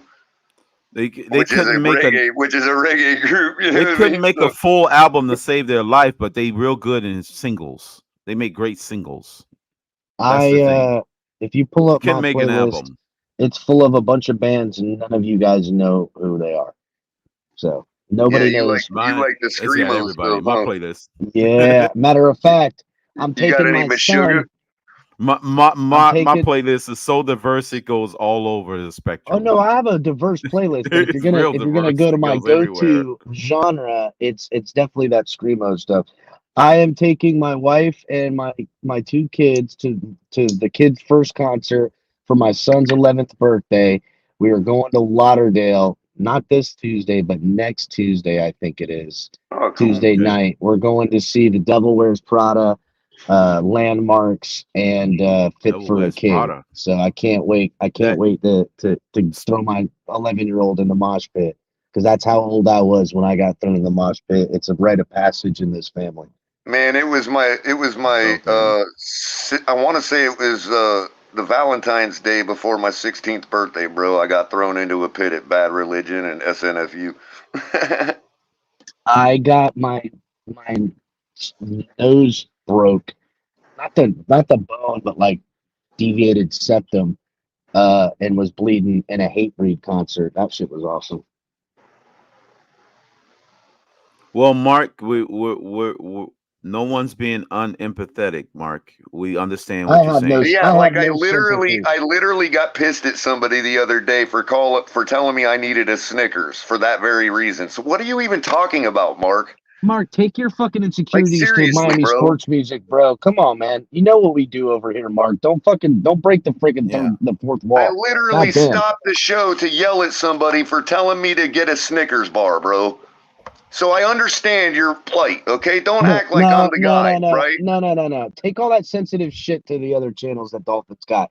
We don't play that sensitive bullshit. He knows over here. doing. Fuck all that. Yeah, Don't be sitting there trying to get apologies after we just lost to the Bills. Fuck off. Like he must have me confused with somebody else. He must have wax in his ears and thinks my voice is somebody else's or something. I don't know. I don't know how to fucking. I think everybody has a family member with some form of. Do you have an earache, Mark? Was I insensitive to your earache just now? Yeah, and you're right. And hold on. In all three wins, the defense did struggle. Yes, that is true. The defense did struggle in all three wins. Has got to get their shit even in the wins. wins. It was a ticking time bomb, didn't we? We did. Yeah. And let me ask you, gentlemen, why did the defense struggle? Because Jalen Phillips wasn't there. Because at a fundamental player level, forget Fangio in the scheme. No, we're not talking about that. I'm going to sum it up. If you watch the original first Ghostbusters movie, when you saw the big Stay Puft Marshmallow Ghost running through the streets of New York, then that explains our defense right there. The Stay Puft Marshmallow Ghost. But what I'm saying is, it's the same thing I've been saying for 3 seasons now, if not more. We cannot tackle. We fundamentally cannot tackle at all. There you go. You're not tackling. The one guy that can tackle gets knocked off his tackles when somebody finally does decide to pursue the football. Yeah, well, our defense. Listen, that's a rabbit hole I'm not willing to go down right now. I got to get off the phone. I just want to say, fuck you all, Bills. Y'all ain't shit. You got lucky. Big deal. Defense didn't show up. You caught us at a time when the defense is still figuring some shit out. That ain't going to be the case the last week of the year in Miami. I'll tell you what, be lit. Pitchforks and torches if it is. It better not be that week. It's too late in the season. I'll tell you that much. And that's a lie. That's an outright. That's cap, humble Bills fan. I appreciate your comment, but that's complete cap, bro. All, that's cap as fuck. I don't want to hear it. Don't let Mr. Falk hear you say something like that, bro. Just saying. All right. No, he was on the show the other day. Cap. Make sure if you're in chat to hit the like button, guys. Hit that like button. Yeah, you guys please. Hit the like button. Yes, Nene, in wins, we do ignore everything that losses exposes. Exactly. And that's what separates a Super Bowl contender from a pretender. That right there sums it up in a nutshell. If you have to be able to say what you did wrong, even in wins, you won't lose sight of your focus. Well, we try, but we have people do nothing but yell at us when we do that, and it's just too much energy sometimes. Right. Right. That separates team. Why do you think Belichick was able to win especially 6 during Super Bills Bowls? week? Especially during Bills week when I just go hard at them. I don't care if we're 1-15. I'm going to go hard at the Bills. You know. Yeah, I know. Hell, I knew where we were at. I knew where we were at. That's why I'm not jumping off a cliff right now. I knew where we were at. I'm a little concerned that we didn't make it respectable on offense. We're going to drop it for you. You can drop. We'll drop it, Nene. We can drop the link for you. But I don't think we're going to be fumbling and throwing interceptions and making all those mistakes all the time, even the next time we play a good team. I think we're going to get that big win. It's going to come, guys. I really do think it's going to come. Okay? And even if that's in the form of getting right back on track next week and putting up a 50-burger on the Giants. You know, I mean, doing what we're supposed to do, getting back to doing what we're supposed to do. What we were supposed to do this week was finally take that next step and put ourselves 2 games in the lead for the division race, right? Right. We didn't do it. Okay, we didn't do it. But we got to get back on track and do what we're supposed to do, even though we didn't do that this weekend. And this weekend coming up, what we're supposed to do is destroy the freaking Giants. a bad football team. Yeah. I don't care what their aspirations were to start the season. They're a bad football team. And if given what we did against another bad football team who still turned out to be NFL caliber, regardless of the Bears or not, they still scored 31 points yesterday, i.e. the Denver Broncos. So you treat the Giants like an NFL team. You treat it like an important game, and you're going to destroy them as such. If you don't treat it like an important game, you could get burned. And I don't like the prospects of our concerns on Monday morning next week if we lose to the Giants. They're on a short week. They're playing tonight. Right. So yeah, they would be on the short too. They're coming to Hard Rock. We would have dropped it's that starting game. to heat up. The rains are clearing up, and it's starting to heat up again. I'll be in the building in that game. And boy, if we lose and I'm sitting there in the stands, it's going to be a long flight. Yeah. And I mean, don't forget, any given season, October, after the Vikings game. Any given season, October can be our hottest month. So we should beat this team, no problem. Well, McD, we were 8-2. So by that token, we could have ended up 13-4 then, but December happened. So we'll cross that bridge when we get there. And I know what people are going to say is, well, it don't matter if we can't beat the good teams. Well, come on, man. We're going to have another chance. Okay? They came to play yesterday. We know why they came to play. And we didn't come and play in the same attitude of we're going to stick our foot on their neck and take a 2-game lead in this division like contenders are supposed to do. We didn't do that yesterday. We didn't do it. We lost the first half of this campaign. Go ahead. You can go ahead and put it in the chat or drop it. The link you're saying? Yeah, I got you. Give me just. Yeah, you can drop it if you want, because she wants to come up and say something. But it is a little concerning that, hey, I would have rather it been a 3-point game like it's been the past couple meetings up there. You know what I mean? Well, the odds makers put it at 2.5, and we were struggling to see who should be 2.5 favorites, and they just blew those right out of the water. So take that 2-point spread. And I mean, here's the thing. It's the difference between me. If somebody comes at me and says, oh, same old Dolphins choking in a big game, but we lost by 3, I would argue with those people. But when we drop 48-20, that's nothing you can put up. What am I supposed to say to those people? That's a big margin. Yeah. What am I supposed to say to Pete right now? Well, nothing at this point. That is one person you definitely can't send it to at this point. Now, the only thing I would say to Pete is careful not to gloat because it's still your football team. Don't let them have that on you. Don't take victory laps, Pete. That's the only thing I'd say to Pete. Yeah, it'll just be Pete having his suspicion confirmed for this particular. Yeah, but he don't need to be touting that, bro. It's no, he don't tout it. No, he's only doing it because it was done to him for 3 consecutive weeks. I understand that, but he needs to wait a little bit more for that. Like if we completely collapse this year. Too, Fred. I don't know. No, that's gonna happen. No, that's your football team, bro. Don't be gloating. Carla, it is my football team. I'm not gloating at all, man. Not at all, man. All right. I know it's still early. Well, I ain't projecting that on you. I'm just, Okay, it's real early, Carla, but let's not sit up here and I'm just saying, don't ignore the fact that. No, let's don't ignore the fact that Fangio didn't do anything to make Josh Allen feel uncomfortable yesterday, bro. Nothing.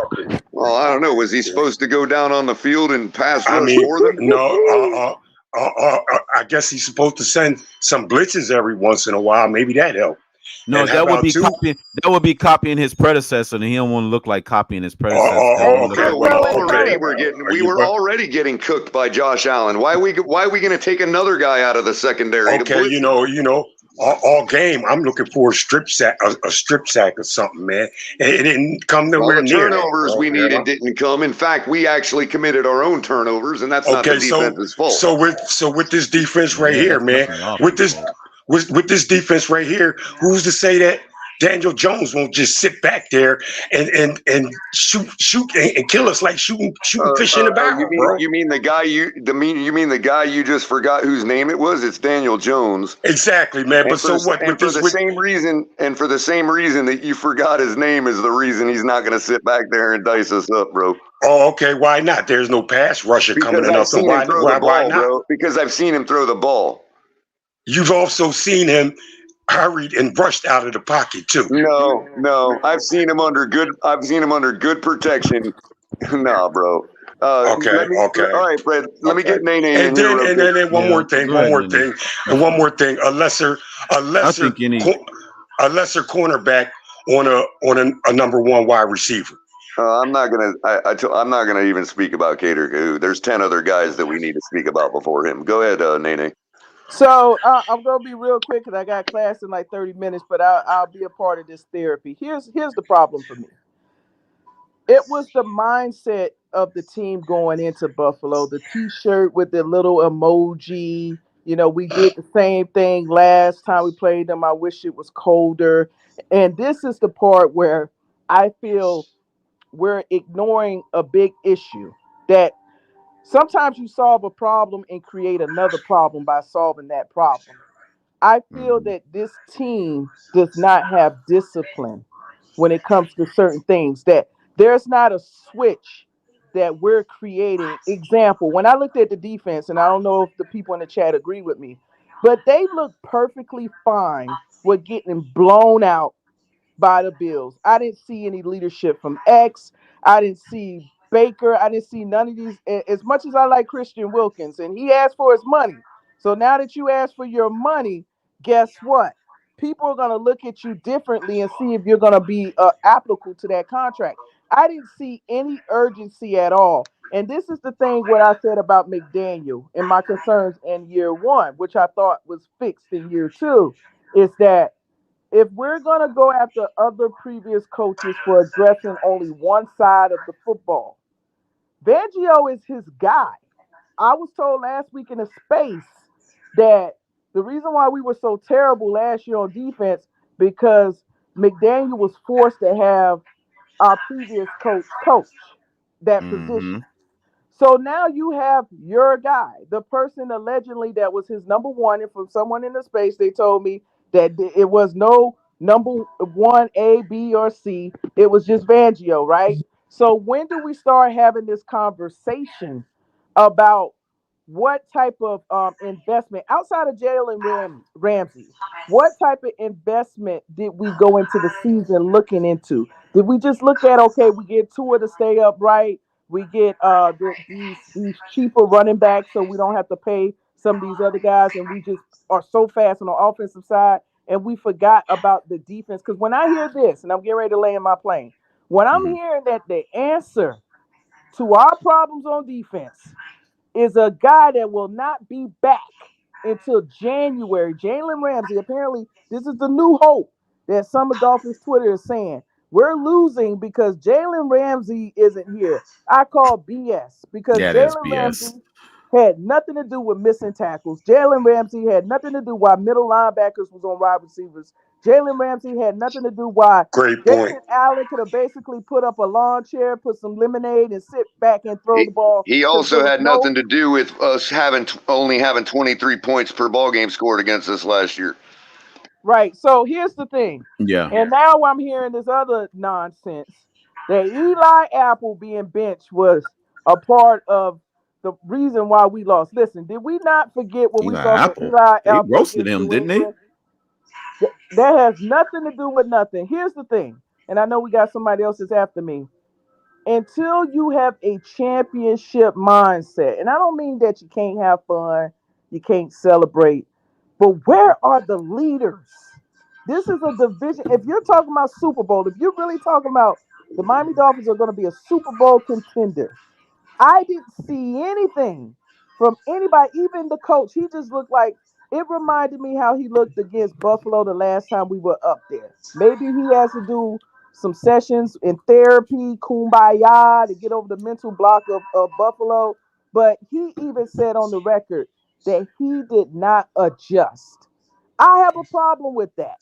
Because if we got Tua playing upright, we got this running back that I think is great. A-Chain, he is going to be special. You got these Tyreek Hill, you got the Waddle, you got all these people we can now name, right? You're trying to tell me that you went into the second half of the game where we still could have made a run because some of those decisions was terrible. Going for 2, I didn't understand that. Throwing it for 4th and 1. Now, Color, I will push back on this point, and I'm going to land. The running wasn't the problem. It was the person we was letting running the ball because Well, that may be true. That may be true. I was speaking about the 3rd and 1. Right. At a critical situation. And in that particular situation, I can just think of 20 other plays with the ball in Tua's hands that we could have easily gotten a yard on them on. Given how we played the last few weeks. You know what I mean? Right. But what I'm saying is the way that guy, he was averaging 9.1 yards per carry from what I heard last night, this rookie. And you're trying to tell but that was after that point of the game. But what I'm saying to you, at the point I'm talking about, we only had 20 yards of rushing on them. Right, because they wasn't giving him the ball. They was giving it to the guy. Right, but that may be true. That may be true. But at the very least, critical moment of the game, save all that for the next series. Let's get this 1 yard. And the way we know how to get it, our highest percentage is with the ball into his hands. But here's the thing that I push back on that. I think that was the problem with McDaniels.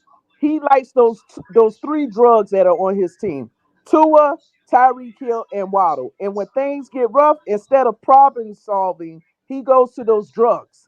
And I use that because Tobin said that on 560, and it's perfect. It's easy because you see it's there. You know it's going to get you high. You know it's going to make you feel better, but you don't think about the end result. For that game, if you look at the defense that Buffalo was allowing you, and the other thing is our receivers are so small. They're not physical receivers. So all Buffalo did was do press coverage. They knocked them off their spots, and it threw off the timing. Another thing that Buffalo did, instead of rushing the quarterback, they dropped back and they read Tua's eyes, and that's why they were batting the ball so quickly. It wasn't. But there again, to your point, Tua had already demonstrated in the game that he could pick up a couple yards, scrambling. So that's what I'm trying to say. On that particular 3rd and 1, we're going with an inside trap run, and their defense just blew our entire offensive lineup like it had the whole game. So I'm thinking Tua with the ball in his hands there, if there ain't a sure quick strike to get that 2 yards, he's running for it. It's 1 yard we had to pick up. But that goes back to my point of what the coach said so immaturely. I don't even think he should have said that on the record. I thought that was a bad quote for him, that he didn't make any adjustments after the second half. And I'm just like, come on, sir. Yeah, he could have kept that. You could have kept that one to yourself. But I think that goes back to his immaturity of being a head coach. And he's so comfortable. Like I said, one problem was solved. If the toxicity of a strict dictator leader, as everybody paints the previous coach, was one thing. But what happens when you got a guy that's too relaxed, that's not saying anything, that I'm trying to be your friend, that I'm not holding you accountable? Because I'm looking at these tackles that were missed. Somebody should have been screaming something, because you don't want to, when we start playing these teams that have equal talent with us, that can go back and forth with us, not the Denver Broncos, not New England, but that could really go back and forth with you on the scoring perspective. Now the game is somewhat even now. So you got to come up with something else that's going to change the balance of power to you. And a lot of times at special teams, nobody's bringing that up, but we're not doing as well as I think we should do on special teams. We're not creating, because we just look at these drugs that we have, the Tua and the Tyreek Hill. And I think what was worse is when we scored at 70 points. I think they got a little cocky. I think they got a little arrogant, and they got their butt tore up. But now, right. Now to come to the table with you, Nene, so we could let a couple other guys get in here.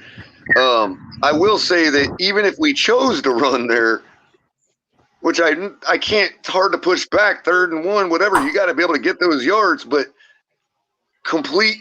inside, like, you could have easily picked up a yard with a jet sweep to Tyreek. Easily. I understand that. And to the point of the chat, no, it's not about nuance. You have to they're NFL players, but you have coaches for a reason. So who holds them accountable when they're not tackling? You just don't say nothing. Then what was the point of getting coaches to begin with? What was the point of having a staff when you could just go out there and do apparently whatever? we're not allowed to hold any players accountable. Right, so, and that's to the point of I suggested $1,000 fine, team fine for any linebacker that whiffs a tackle. And my last point, I will land here, but if you caught Xavier Howard's comments, I was mortified about what he said on the record about he wanted to cover Diggs, but the coach, it just reminded me of Giannis, and I'm not the biggest fan of Giannis when it comes to accountability. Well, I heard that on an earlier show this morning, Nene. I have to confirm it myself. Why? So he can get roasted? Because he's been getting roasted in the last couple of years get on in here. What's up? Fins up, y'all. Fins up. First of all, I mean, it's still a blessing with 3-1. What's up, Damien? Hey, what's up, Crypto? What's up, Color? What's up, y'all? I just want to state a couple of things real quick. Thank God we still 3-1. A couple of things that I've noticed so far this year that I'm sure everybody else has noticed. Nene spoke on it with the X thing. He did make the comment saying he wants to guard Stephon Diggs. He wants to travel. I've been hearing things that Kodu, they're not comfortable with Kodu being on the other side. I get that, but at the end of the day, you put your best on best, especially in that situation when we were seeing our corner get rotisserie by Stephon Diggs. Even if you're gonna put the rookie Cam Swift in there, what worse would it would have done? But I would have just traveled. I would have had X travel with him. Another thing that I think I don't understand with Fangio, you cannot let Josh Allen just sit in the pocket. You have to put pressure on him. Thank you. Blitzing. Thank you you. have to make him want to save the game. Make him make those bad throws. Make those bad decisions. That's good point, how Damien. You get Josh Allen to help. Another thing that I saw, okay, most to put the ball on the ground, but Achane has proven in Texas A&M he can make those tough yards. He is a special back. We have finally found, I believe, our running back one, and I believe he could have got that. I was saying that from the beginning. He could have got that 4-for-1 now. McDaniels needs to reassess those decisions that he made. I believe that we could have helped because it could have helped a lot because we struggled. We've had struggled against superior defenses with this type of offense going back to the San Fran game last year. But the second game against Buffalo, if y'all remember last year up in Orchard Park, we gashed them on the ground, which opened everything up. They wasn't able to just put their ears back on tour because we were able to have so much success with Mostert and I believe Gaskin running the ball. We had like almost 200 yards rushing in the first half. And those are things I think we got away from right there where, okay, we have to realize, okay, they're getting to us, especially with the deficiency we had on the offensive line. And I think we finally have a guy that can run that rock. I think we should have took advantage of that. And also, one more thing, I get Armstead when healthy is one of the best guys in the league. And I have said on the record about Tua's health, which the offensive line has done great. He's releasing, getting the ball quick enough. So we need to hold Armstead accountable too. The dude stays damn hurt too much, man. It's time for us to move on for him. And move on and draft a better guy or get a guy in free agency because it's coming to the point of, well, damn, Armstead is going to get hurt in this 5 to 6 to 7 games every year. So we're going to But isn't that on Chris Greer? Huh? Yes. Yeah, that part of it is. Great decision. And I mean, it's coming to the point where it's hurting the team. I believe Van Ginkel needs to get more play because Van Ginkel goes out there and plays hard every damn down that he's out there. And X needs to travel, and we need to hold it down on this defense until Ramsey come back and Kristen Wilkins hasn't showed nothing. Chubb is turning out to be a bust for us. But we have to get guys in there. We have to put pressure on the quarterback. And even if it comes by blitzing, yeah, and we have to let X travel with the best wide receiver in the, on the team that we're opposing. And next week we got the Giants. We should be able to get back to our dominant ways against the Giants. But you got to remember, we're not playing the Giants and the Broncos every week. We're going to go up against superior defenses. So we got to find a way to compensate maybe our deficiencies on the offensive line, and that's by running the stop. Well, here's the thing. I see in the chat that people are saying we have injuries, but Buffalo had injuries too. Yep. They kept having injuries throughout the game. Yeah, so both teams. Injuries no excuse.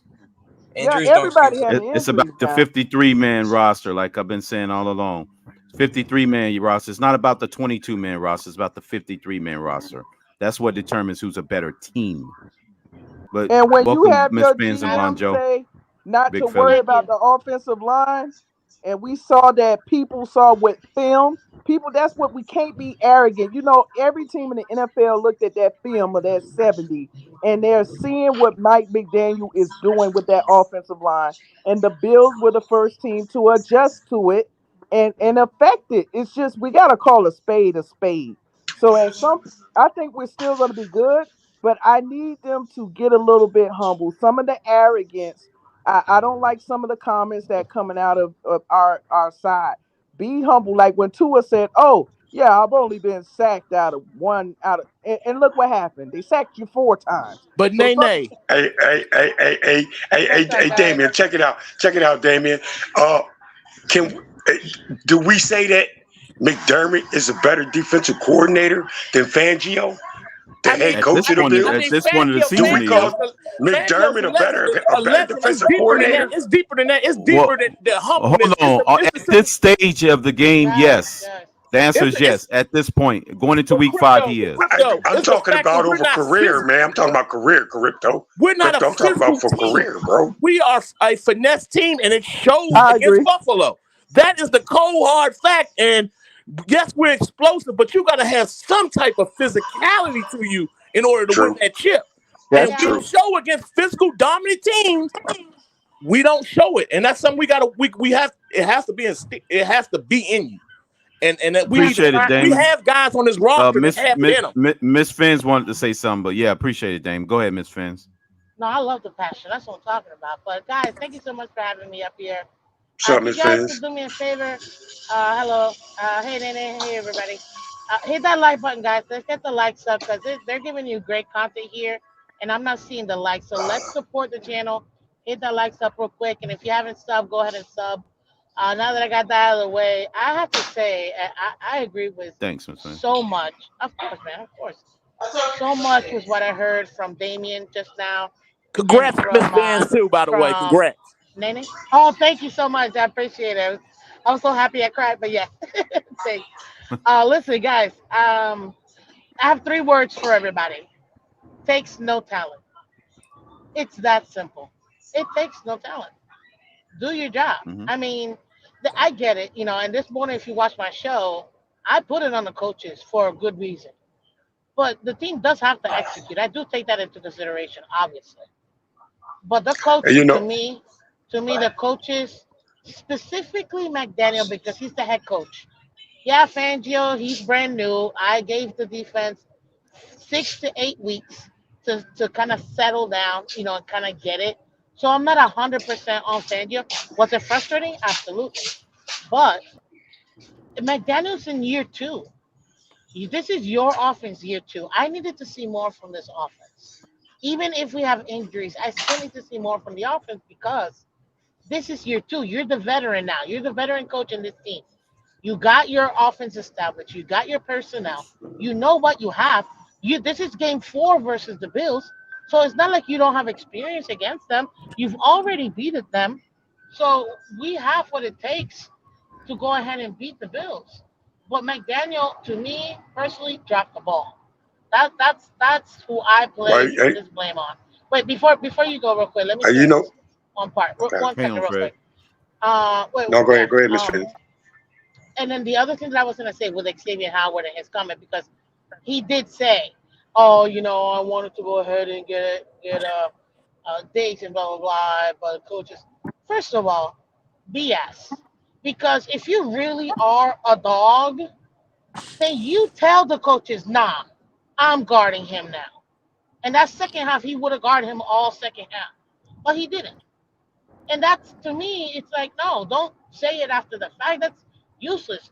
There is no accountability. When we first got Mike McDaniel, I personally said, look, great guy, great attitude, but is he going to have the male genitalia to tell 53 grown men, do your job and hold them accountable? Amen. Because hey, he's great, friend, but are you going to be able to have the stuff to tell these men, no.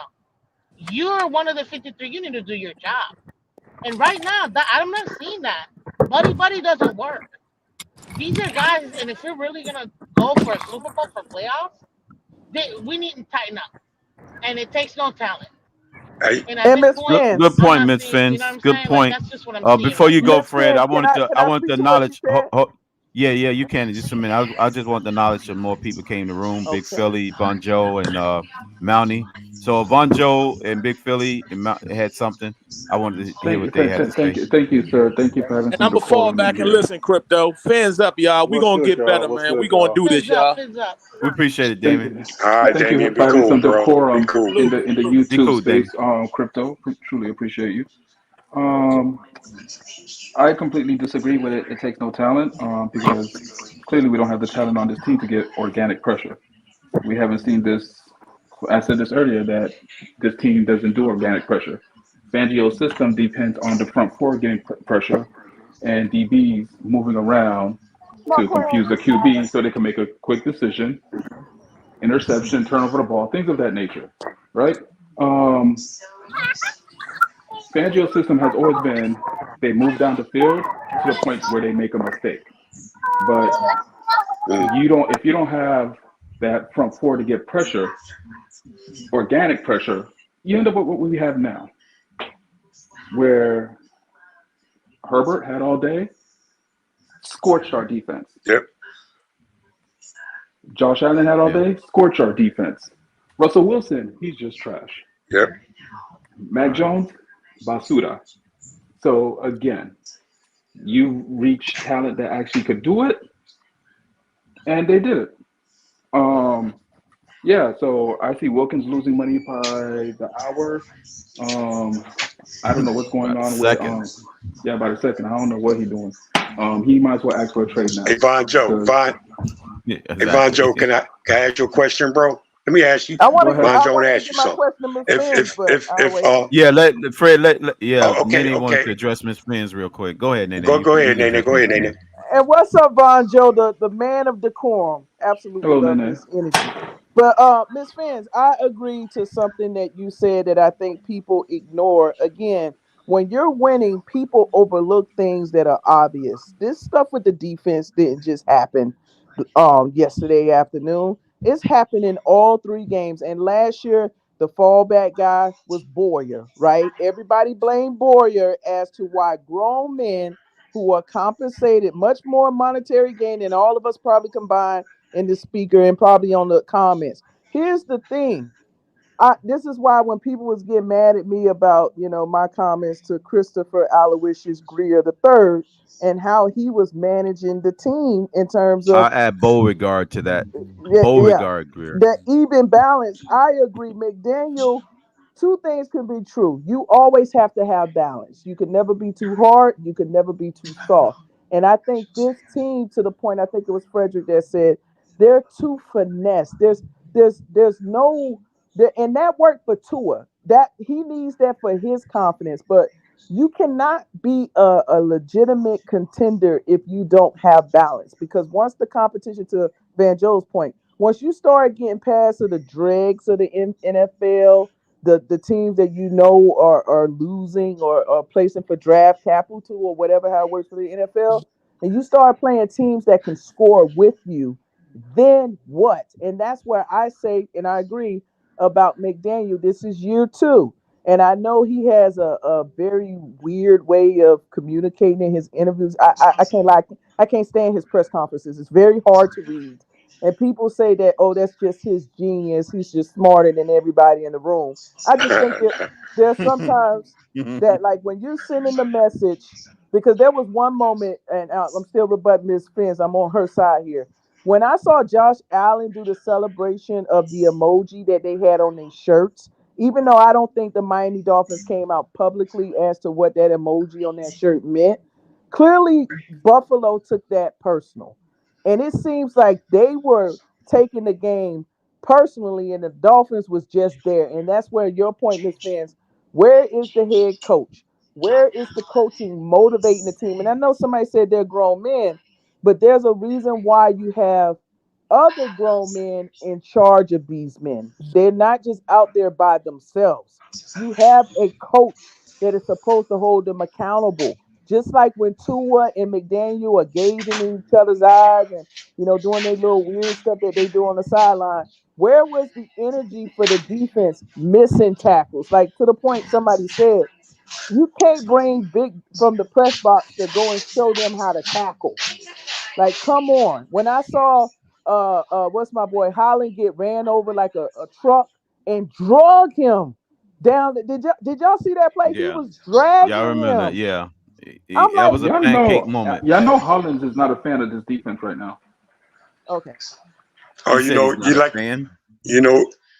Von Joe, like I said, I believe Fangio is handcuffing this defense instead of letting these guys are known for the last 3 years been playing one-on-one and blitzing, man. And what Fangio's doing, man, he just got these guys sitting back and guessing instead of just letting them go out and play, man. It's really handcuffing this defense. It's not even that. We don't have the linebackers in this defense. I really believe mediocre quarterbacks will sit back and eat this Fangio defense up if he's going to play it like this all year long, bro. I really do. Fangio has told us that he doesn't have the pieces to execute his defense the way he wants to. Everybody sat there and ignored him. Okay, Von Joe. But if you don't have how many pieces though? If these guys don't do what your scheme calls for, let them do what they've been doing, man. Send them on the blitz, man. And one of them can tackle even if they get there. What I've seen them been doing with getting strip sacks, strip sacks, man. And I know they've been burnt one-on-one, yeah, lots of times, man. But they're being burnt sitting just back, back. I cannot wait until I can show you because we can do it now. We have found a way to properly do it under the Fair Use Act, and I will be showing you all the play. One of the plays in particular I'm talking about on defense. That it don't matter what you're scheming, who your defensive coordinator is. You can resurrect whoever you want on defense. Okay? Ain't none of it going to matter when your two guys are standing in the middle, your two linebackers are standing in the middle of the field shaking each other's hand while they're watching Javon Holland try to struggle to tackle a tight end by himself with no pursuit to the football whatsoever. Well, and here's the thing, Color. But Color, what did we lose them? What did we lose? Don't butt me nothing because I'm just saying there ain't no scheme in the world that's going to help that. Color, we lost by 3 points to them last year. We lost by 3 Color, points. go ahead and drop the link again for Ian. Yesterday we lost by 28, I bro. forgot to pin it. I'll go pin it. All right. But to me, it's not about the points being lost. It's the mentality that they came in there with. And I think that's what's being misconstrued on. I don't care who the coach is, but they need to go in there with the mentality to win. When you go in there with the shirts and all of the other lot of guys, I don't care nothing about their shirt. From what I'm hearing is because they said they felt like the underdogs. Well, go out there and show why you shouldn't be the underdogs. Don't give me no stupid little shirt like when they did, I wish it was hotter. I don't need all of that ambiance. Go out there and win football games. You're do 100% right. Do your play. You're right. And to add that, if you don't mind me adding real quick, to be honest, I didn't even see the shirt, so I don't even know what y'all talking about. But the last year's shirts. The what? No. It was shirts that they wore to this game. Another shirt. Oh, with an emoji. Game. Yeah, with a speaking emoji on it. Oh, okay. So the emoji, Miss Fans, it's an emoji of being confused. You know the confused emoji when you have your hand over the thinking one. The thinking one. Got it. The thinking one. The thinking one. So okay, now I know what you're talking about. Allegedly wore that because they're confused why they're underdogs. That's why. I guess they're not confused no more. But they're not confused anymore. That got cleared up real quick. Yeah, but this is the thing to add to that real quick. If we were gonna come here and act this way, why the hell didn't we go and get the dang record last week then? Cause shoot, if we were gonna end up coming back here acting the same way, we didn't go for the record because we didn't want to go ahead and you know what I mean. Like he said he didn't want the bad karma, Miss Fins. Yeah, man, that's too late. misfield It that, was man. Come here. on, Like, man. come That's what he on, said. man. I'm Exactly. just saying. Back karma my booty. That If you were means If it's gonna, you're, going to be. regardless, come It out only took flat, 1 you might week as to well. come back to bite him in the butt, because what happens if he does do 73 points? Then Oh, Buffalo's trying please. isn't everything they can to put up 70 on us. isn't that what great coaches do, They man? When already go did. down and they go down in history, okay, then man, you go ahead and kick them 3 points, and you in history as a head coach, man. That's how I seen Exactly. that. I'm just That's saying all I what was. I'm not saying. I'm just saying that's what Mike McDaniel said. He No, no, said no. he Okay, You're made a right. well, You're bad right. comment. But that's where I'm coming from. Like, come on. If you were gonna yeah. come out flat like this, because take a look at it, guys. The first two drives, right? The first quarter, first two drives, we go and we get. I think we scored, or it was like the first quarter with a couple minutes where we made it 14-14, right? If you take a Mhm. look at it, they were playing zone at that particular moment. Then they did something that I am still trying to wait for my coach to do, which is an in-game adjustment. They adjusted their defense, knowing full well it's like they baited us into thinking that we're gonna continue in their raggedy zone defense, and they didn't. They adjusted, and guess what? I, And I, we did not adjust to I, their I adjustment, and that's can't. what happened. Could I I tippy toe real quick in here when it comes to the defense and their adjustment? One thing I would say, because early in the beginning of the season, everybody had doubts on what this Buffalo defense would look like because they lost Frazier, right? right. I And did. McDermott Right. is now the caller. And as you can Right. see, this McDermott What happened, Von Lost you, Joe? Crip. Lost. We lost Was our that good me or is that man, him? Von Joe. defense is No, Von Bon Joe, Joe way you got said, aggressive. clipped. dang, he was cooking too. Hold Yeah, he on. was. No, Hello? no, if you look at it, could you hear me? There we Yeah, go. Now we we hear can you. hear you. You Okay, cut this off. Go McDermott. back. Okay, I was saying this Frazier defense for Buffalo last year and this McDermott defense this year is night and day. This McDermott defense is way more aggressive. They will come up and press you. Frazier last year, they stayed off. They played zone all day. This McDermott defense, they'll come up and play man and press you and bump us and start bumping our receivers. For some reason, San Diego didn't do that. San Diego, they said, okay, San Diego defense. Oh, we got back at them. But if you look at the San Diego last year and the San Diego this year, it's two different defenses. San Diego stayed in the zone. They didn't touch our receivers. They got free releases. Buffalo said, oh, the heck with that. We saw what San Diego didn't do it, but guess what? We could do it.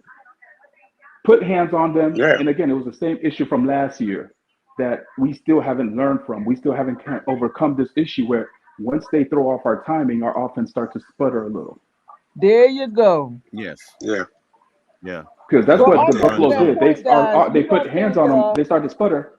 San Diego, if they would have put hands on our receivers and if they started to sputter, we probably would have lost that game too.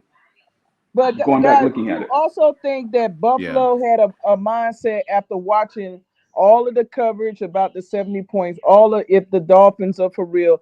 I think that the way that they took the media's attention, they took it personal and they said, okay, well, we're gonna show you that we still, I hate to use this phrase, we still own you. And I think Miami took the approach of their coach, got on the sunglasses, got on the nice shoes, hand in the pocket. Oh, we got to it. We're gonna be fine. And I think that should be a wake up call if they have any meetings today about their mindset. If what you're saying is our goal, if this is truly our goal, everybody saw that, and Mhm. I'm with Miss Fins. If you didn't want to go after the record, why not stop at 50? You're doing this passive aggressive thing that I don't think works long term in this sport. Maybe that works in golf, but that doesn't Mhm. work in football.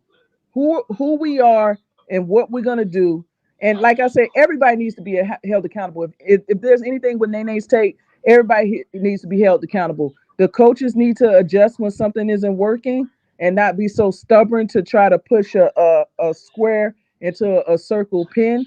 But there also has to be leaders on the field. I can't expect the coaches to always intervene and come up with a scheme to make you effective. At some point, we got to take this personally. And I just think I didn't get that from them. Now, here's my other point.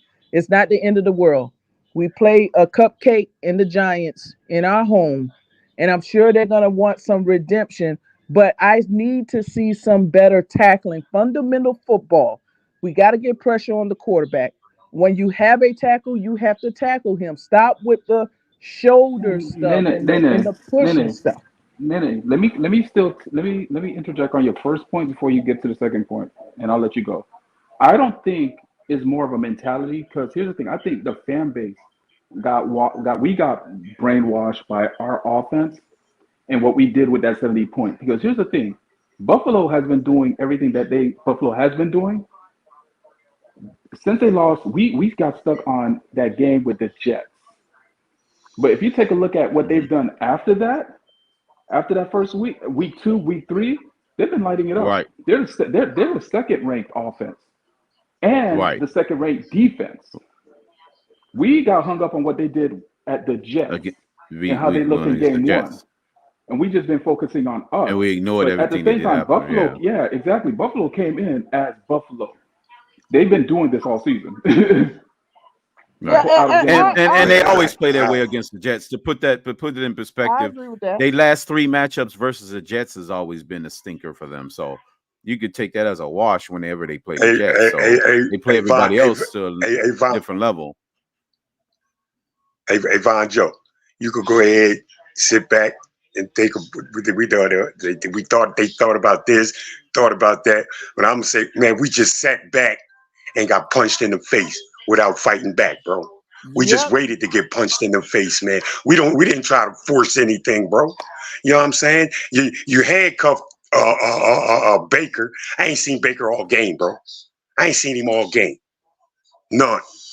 Hey, you dropped what EM? Did you drop it for EM color? David Long is. I haven't seen him on a blitz all game, bro. Once Baker gets blocked, he gets blocked. It's the same Baker. Baker, once he gets blocked, okay. Send him off the corner or something, Von Joe. Too late. Give him a chance to do something, bro. Send him off a corner. Something. Show me something, man. Show me something than others sitting back and getting punched in the face without fighting back, bro.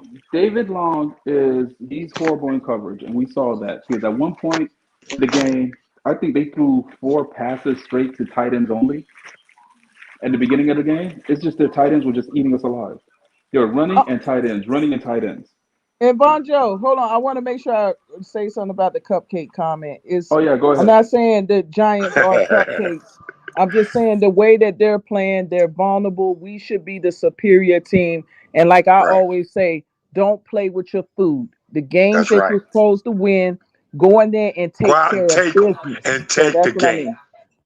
Don't even give Daniel Jones any kind of confidence, man. If you got to send something to him, send it. Don't give him any kind of confidence, bro. None. And that's where we dominate. And here's the other thing. I will say this because I got to get ready to go to class. It's midterms, and I can't lie. These spaces are killing my GPA. I got to get back right. But I will say this. Good luck on that. Good luck on that, Nathan.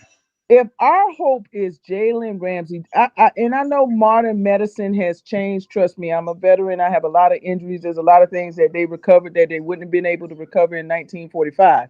But if our hope for our defense is a recovering Jalen Ramsey, like I think some people have unrealistic expectations when it comes for a guy, especially something as serious as an ACL or MCL. Whenever it's something that, because we've seen players like Derrick Rose be able to recover, but he was never the same. And I'm not wishing that he doesn't be productive, but I'm just trying to check even the mindset of us, because I'm getting this narrative that once Jalen Ramsey comes back, all will be saved. And I just can't buy that. I can't.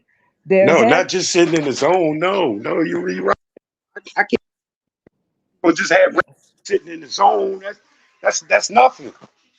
The man is still recovering from a serious operation. I still think you have to go to the basics, look at the film, and then like whatever championship team, sometimes things are within. For Christian Wilkins, and I like Christian Wilkins because every time we score, he's over there running, doing the wave and doing all this other stuff. Yeah. But I need there's somebody, I don't know who the leader is in the defense. Who is that guy? Is it Snowman? Is it X? X look like he got so much personal issues. He may be distracted. Who knows? Eli Apple got his baby mama. Yeah, I wouldn't have put X on Diggs, to be honest with you. He would have just been more barbecue chicken. I'm just wondering for that for that other perspective, in order for us to go to the Super Bowl and win it, because I will be honest, Tua has really, even yesterday, Tua impressed me because there was times where Tua would have, he would have held the ball a little bit longer. I seen times where he slid, he threw the ball away. He threw it short enough where it couldn't be an interception, even though he had one or whatever. But I do see the progressions in his development. But I got questions when Van Geek, and I land on this point. When and I'm going to jack his name up, Van Geekel is the only Girl, one you've that. been landing for 26 years, girl. No, this Well, guy but just the messing whole with you. point is when Van Go ahead. Geekel is the guy that he didn't ask for the big payday like X. He didn't get paid like Chubb. He didn't ask for the big payday like Wilkins. He's actually grinding and actually getting to the quarterback. And Phillips is not even physically there. So I have to be honest with you. Where is the leadership on the defensive side of the ball? And you get your wish, Miss fans. I am out. Thank you. Nah, girl, I was just messing with you. You know I love you. Like, I was just messing with you. Well, good luck in your midterms for sure. Yeah, I just wanted to bring up Vancho. Go ahead. bring up Go ahead, my brother. opinion on stuff, and then you Go guys ahead. can shoot it Hold all on, hold down. on, Mark. Hold on, Mark. Before you go, Mountie haven't said anything yet, but Mountie, I want to Oh, give okay. Mountie a chance to speak before you go because he hasn't said nothing yet. Listen. First of all, I haven't even seen the all 22 yet, but with the addition of Van Ginkel's trashness, I mean, not Van Ginkel, but like Eichenberg's trashness. How was Buffalo? Somebody can answer me. How was Buffalo able to get constant pressure with four guys on 5 and 6? Tua is dude. I can answer that if anybody like.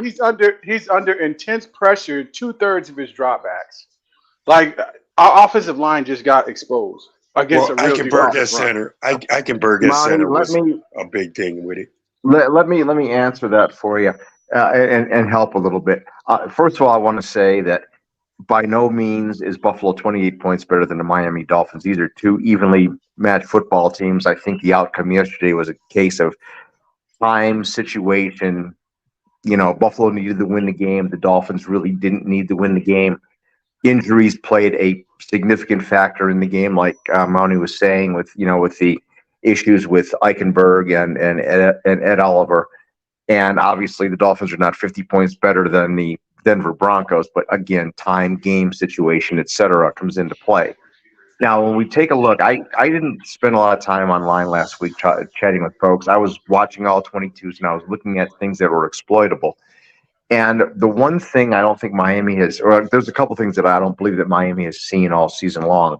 First of all, the first three opponents didn't do any bump press to take the smaller wide receivers off their routes and affect the first reads. Secondly, there's no team in the league that Miami has played up to date that has the speed of Buffalo's linebackers. Buffalo's got smaller linebackers, which is also the reason why they can be run against. That's why, I think A-Chain's a superb player. I think he's going to be offensive rookie of the year, in my opinion, unless one of the two other quarterbacks beat him out. But superb player, unbelievable quickness. And he dominated the Bills and literally every carry that he had the football. Even the plays where he was only gaining like 3 yards or something, he was still dominant. And the 55-yard run was spectacular. And by the way, I got to give kudos to McDaniel on the touchdown run by A-Chain off the play where Hill was the eye back in the backfield. That was great stuff. That was really great stuff. But like I said yesterday, what happened is the Bills were able to get four-man pressure because they don't blitz. They don't blitz about 96.8% of the times from what I've reviewed. They were able to get four-player pressure. They have a very deep front line, and that's going to get even better with Von Miller coming back in the next week or two. And again, you take out Connor Williams, who's a significant addition. Then you lose Eichenberg right towards the end of the first half. And the whole thing spirals downwards. It's what happens. Is Buffalo 28 points better than Miami? Of course they're not 28 points better than Miami. They're probably I think what we saw in the first quarter is what these two teams were. They're literally spitting images of each other with certain weaknesses on one side and certain weaknesses on the other. And that 14-14 game was the true test of the teams that you're seeing. After that, it got strange and weird. That's just my opinion.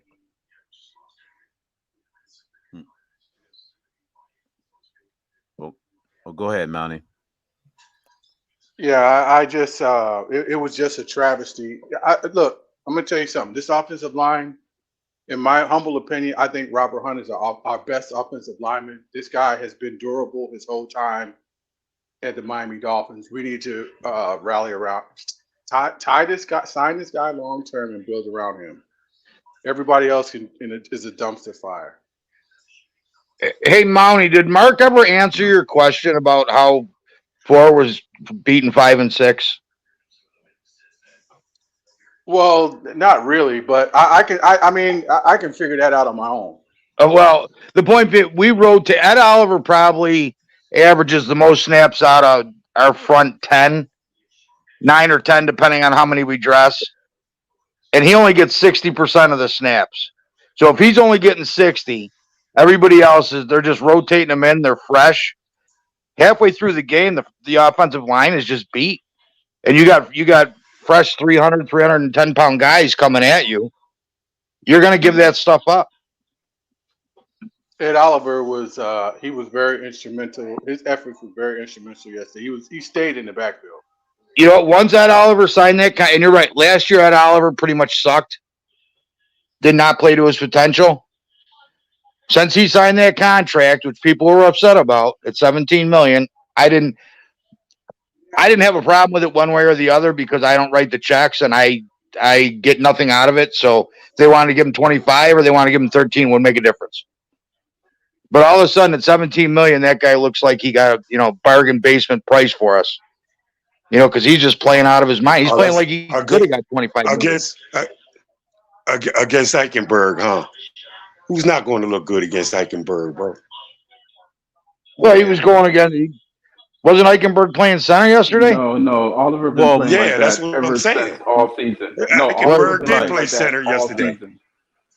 Well, but Eichenberg is not like Eichenberg played center. Eichenberg played yesterday. Hadn't played center for us. Yeah, he ain't going against Oliver every time. I would think that if Connor Williams was in the center of that line, there wouldn't have been inside pressure like that. I know that wouldn't happen. Come on, Fred. Have you seen the Bills? It wouldn't have been inside pressure. It probably been a lot more high snaps and fumble snaps.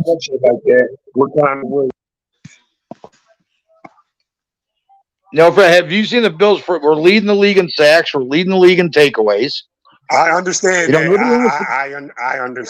I understand that too. But you get behind in points, man.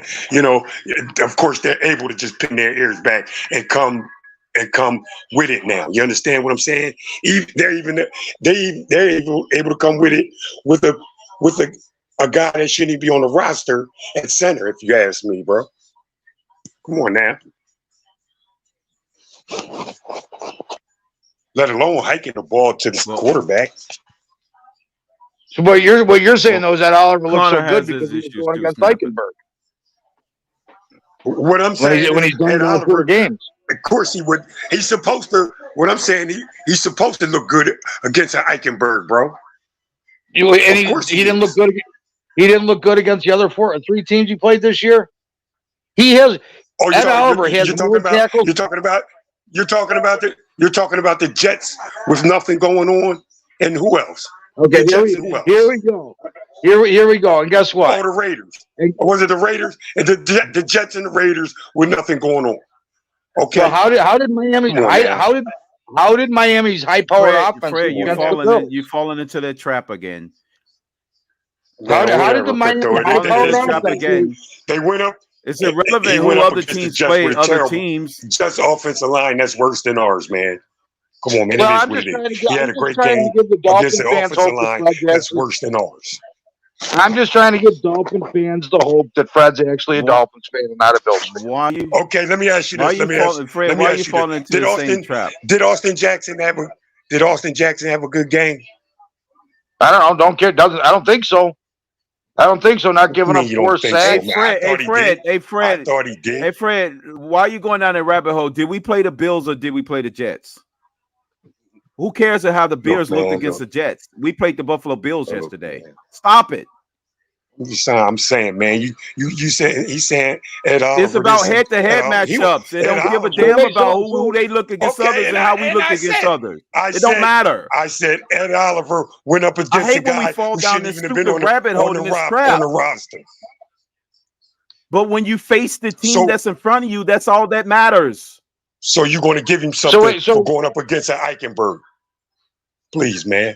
Do you think Eichenberg is a football player, isn't he? Please. You think Eichenberg got Oliver every time? So don't go boasting up us as being the best, bullshit, man. The best 53-man roster in the history of the game. Then who gets paid? 53 players or 11?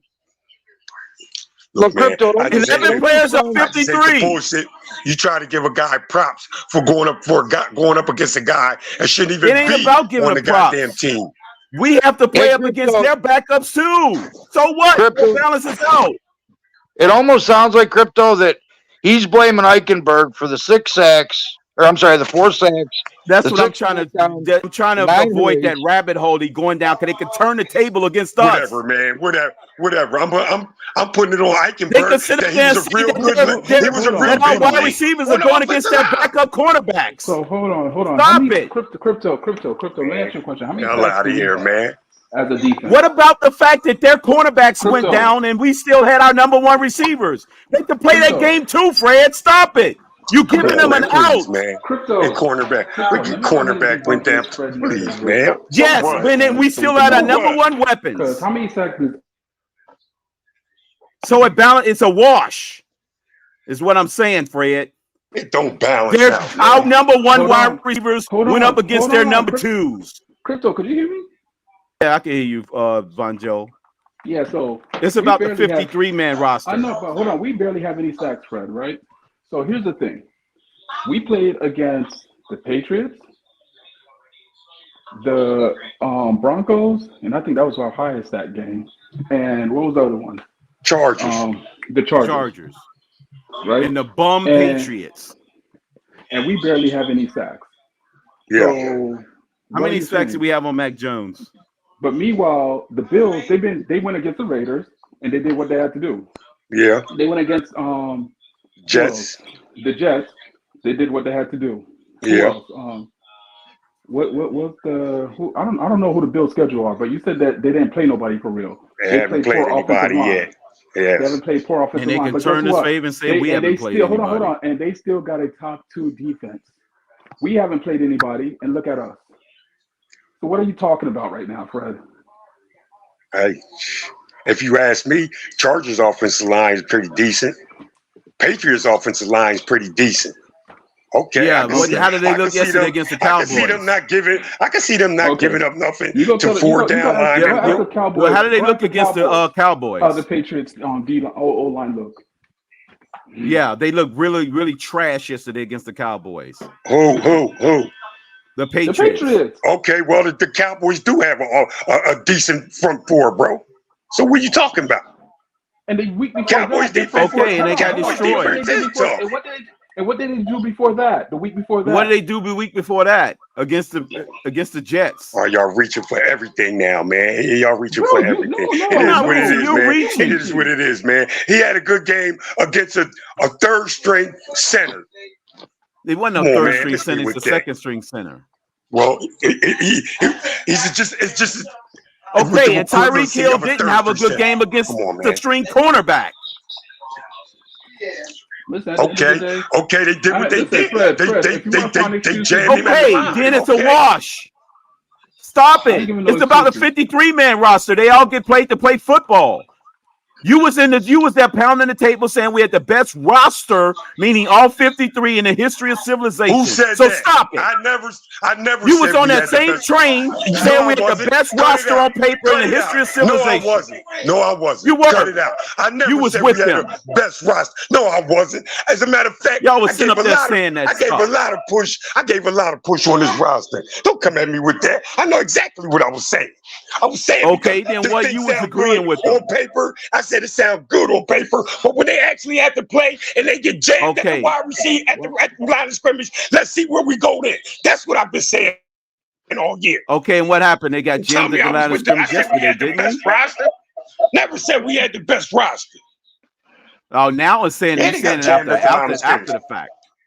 But you're saying it now after the fact. I said it all year that we ain't have no best roster. You never practiced this behavior before the game.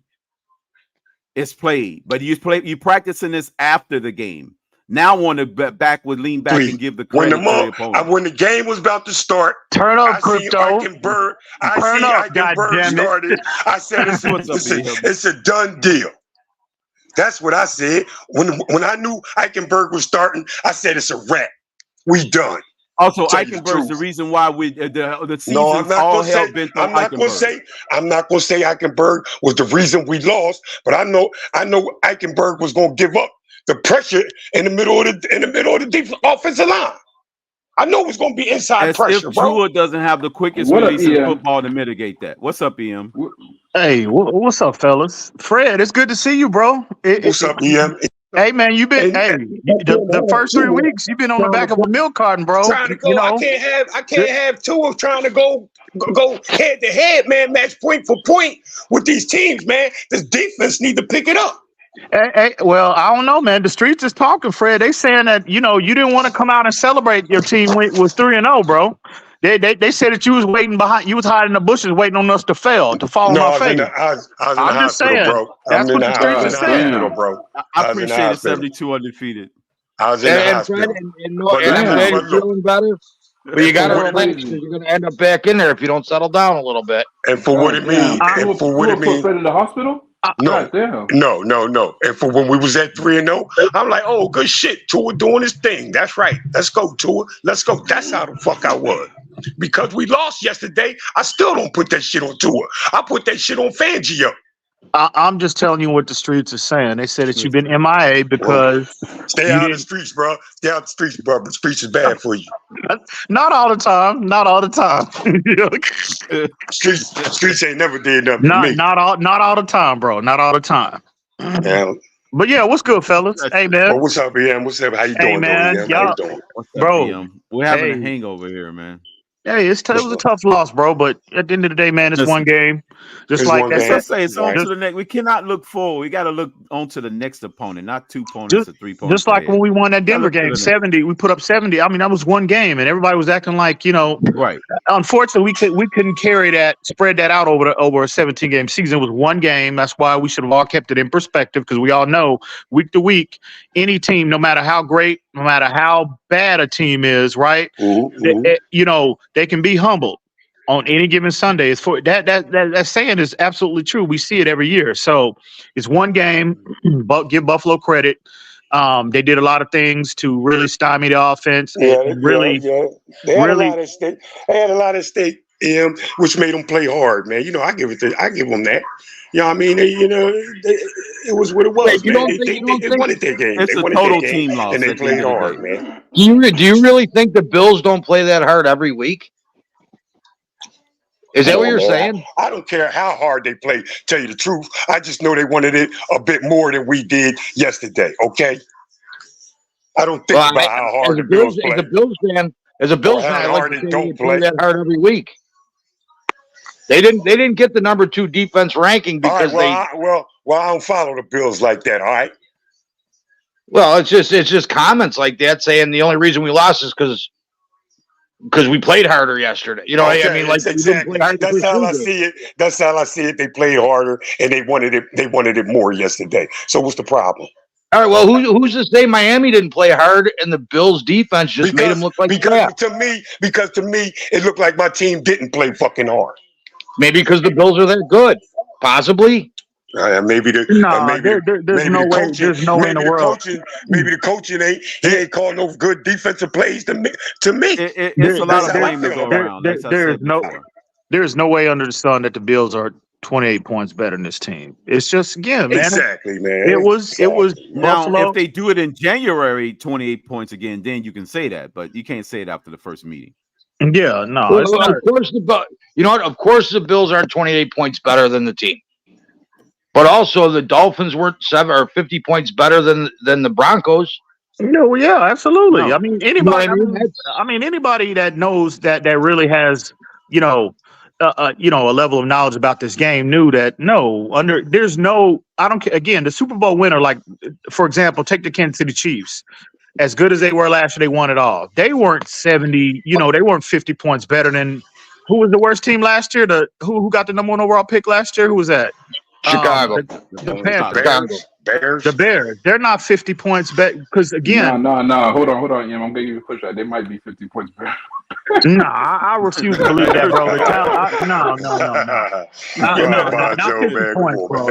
Not 50 points. Bro. That was terrible, man. Bro. There's no the talent level. Listen, the talent level is too. Yeah. Again, on the worst team, bro. I mean, these are the best athletes in the world. I just seriously, I just have a hard time believing that even the best team that wins it all is 50 points better than the worst, bro. This league is too talented for that.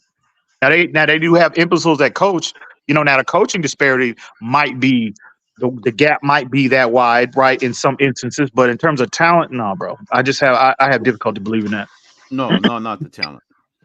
The X's and O's it was as of one game within the 3-hour window sample size for that 3-hour segment that the NFL allowed both teams to play. They were the better team. They got all the electoral votes, like I used in my analogy. They won on election day.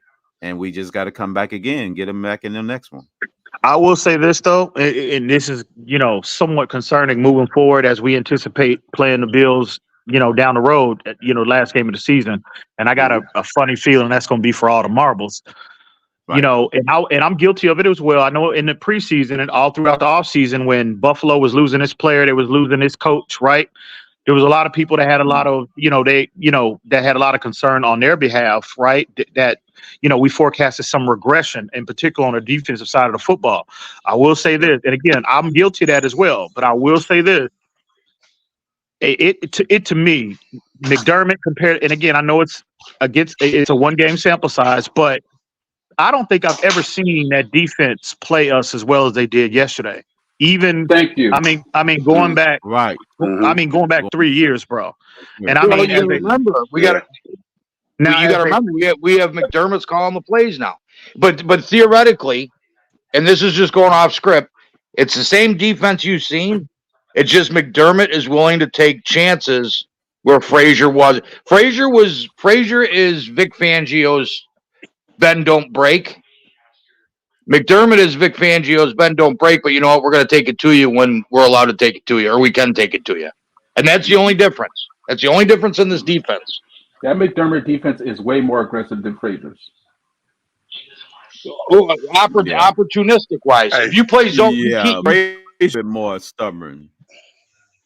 You can't blitz when you're playing zone.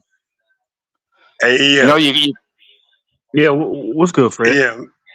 Let me ask you something, bro. Like it could come down to the Bills and us. You know what I mean? And week 16? Real quick, gentlemen, I got to we play the Bills again. Yeah. All right, hold on. All right, Vonjo. When we like week 16, when we see them again, EM, is it? Okay, so the game plan is to roast them, put them in the sun. You know what I'm saying, EM? What difference is that going to make, bro, if the man is just able to sit back there nice and cool and calm in the fucking pocket and then just eat us up, bro? I got an issue with this Fangio defense, bro. Well, I had a couple of conversations late last night about, Fangio giving the 4-game sample size. Now, I want to be clear. It's not time to panic just yet, but we've been given a 4-game sample size, and you can start to really highlight trends, right? And I just think Fangio, he like a lot of people's rebuttal to the concern, to the critique of Vic Fangio at this point, their rebuttal is, well, he said in the offseason that, well, we're still searching for in a nutshell, it's a paraphrase, but his point was, I don't have the type of my guys, right? Well, I'm sorry, Mr. Fangio. Listen, and I got the utmost respect for him as a play caller. We all know how much respect I have for him. But at the end of the day, you have to play the hand that's dealt to you. You have to develop a structure that best highlights the skill sets of your current personnel. And I don't want to hear nothing about, well, we gonna wait till next year till I get my guys or the year. No, we are in a Super Bowl window. We are in a Super Bowl window, and also, right?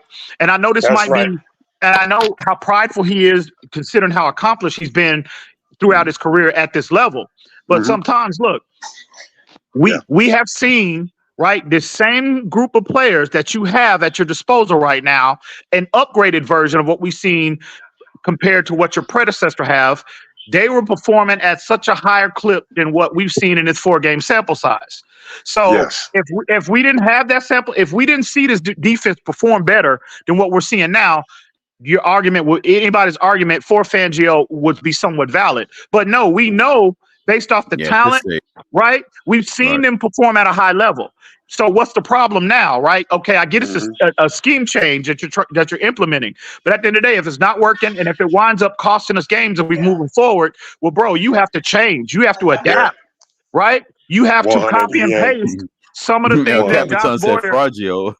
you need to start copy and pasting, right? Some of the things that your predecessor, right, was putting and implementing on a week-to-week basis, which gave in particular in the run defense, right, which produced the 4th-ranked overall run defense in the league the last 2-3 years. Yeah, so no, at the end of the day, bro, you got to swallow your pride. We know who you are. We know how accomplished you've been in this league. But at the end of the day, we are in a Super Bowl window, and you have to play the card that's dealt to you. And if your application is not working, well, you need to switch to something different. And that's just the reality of the situation. Hey, Lewis, go ahead and ask your question. Cool. Go ahead and ask your question, Lewis. Lewis had EM a question. What was your question, Lewis?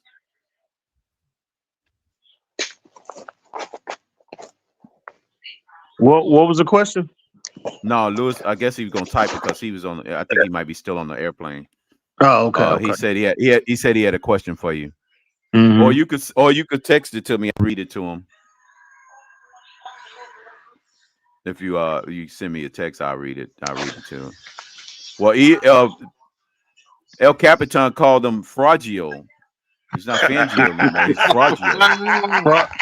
Fragio. Hey, man. Hey, listen. I want to be clear. I want to be clear. Listen, I'm not trying. Listen, it's not time for all of that right now, bro. It's not. It's not the time. I'm just saying. El Capitan just saying. Just put it out there. He has a chance to earn his real name back. Right. He has a shot. He's got 13 more games. But the 4-game sample size that we've been given, I think it's a prime opportunity for critique, right? Because clearly now it's time. Yeah. We can criticize and highlight some things, highlight the trends that we're seeing, but it's not time to really, really abandon Fangio as a call. I do have confidence that he will get this, and I'll be the first to admit too, he might not have the guys, that are better suited for his application, but I think Fangio will figure it out and get this defense where they need to be, bro. I truly believe that. But it's just whatever he's doing now, it's just not working, bro. It's just not. Yeah. I'm gonna be patient with it. EM, man, and it's mainly, man, with these next 2 weeks, bro, between the Giants and the Panthers. You know what I'm saying? Now, if I see the Giants put up 34 points, man, and then see the Panthers put up 30 points, I got a problem with that. I really do. I really have a problem. Well, if the Panthers put up 30 and the Giants, then he if Daniel Jones puts up 30 points, man, then I'm gonna have a problem with that, man. I really am. He may be past his prime time at that point. Thank you, man. If Tua's got to be in a battle with Daniel Jones like that, we're touchdown for touchdown. Come on, man. Come on. Then at that point, Fangio's system and whole scheme may be questioned. Exactly, man. I can't have that. Can't have that. And like I said, against the good teams. And like I said, if the talent was unproven, well then, okay, well, Fangio would have somewhat of a crutch, right? Or Fangio supporters would have somewhat of a crutch. But we've seen this unit, and again, this is an upgraded version to what Brian Flores had, as well as Josh Boyer had, and they were a much more productive unit than what we've seen in these four games, bro. Right. So the talent is not the question. I'm sorry. Why would and you consider to be the more accomplished guy, even compared to Brian Flores, right? You are held in the conversation with the Bill Belichick's, with the Rex Ryans, with the Buddy Ryans of the world, the great defensive minds of your generation. That's the esteem that you're currently held in. No, I don't want to hear nothing about. No, well, I don't have my guy. No, fuck all that. No, this talent is proven. Fuck that. They're proven. So you got to figure it out. You got to figure it out. I mean, it's what it is. EM, okay. With the Boyer deep, okay, we were getting burnt with guys getting caught 1-on-1. Oh, okay, that shit happens. But we're getting burnt in this defense, in this zone, man. You know what I'm saying? Just sitting in the zone, not forcing anything, bro. You know what I mean? So go with what was somewhat working what we were doing, because that's what them guys know. You know what I mean? That better suits them. Switch it up a little bit. That's all I'm just saying, Ian. Switch it up a little bit, man. But the zone, the back end, Fred, the back end is not the most concerning thing for me. It's the run defense. That's what is the most concerning for me. Because I remember when we had this conversation, we had it on me, Cap, Lou, months back, and the question was, what would be the biggest concern coming into this year? Mine was the run defense, because if you're in a situation, if there's massive regression like we're seeing now, in my opinion, right, from a run defense standpoint, and you're in a situation as a play caller, right, to where you have to do, unconventional things relative to how you do things. You got to, again, his words, not mine. Vic Fangio, he said he don't like the blitz when he has to. He likes the blitz when he chooses to. Well, if you're in a situation where your run defense, your initial line of defense is compromised, and you have to really, right, do things that you don't necessarily are comfortable with doing, well, that could compromise, your complete overall application. And I think that's what you're seeing now. And yeah, that'll work against Buffalo. That'll work against your Broncos of the world. Your lesser tier team, the lesser tier teams in the world. But when you face a team that can match you, the offensive firepower, right? Like a Buffalo, like a San Francisco, like, a few other teams, Philadelphia's in a couple other teams in the league. Well, that's when the problem is amplified. And we saw that on full display yesterday.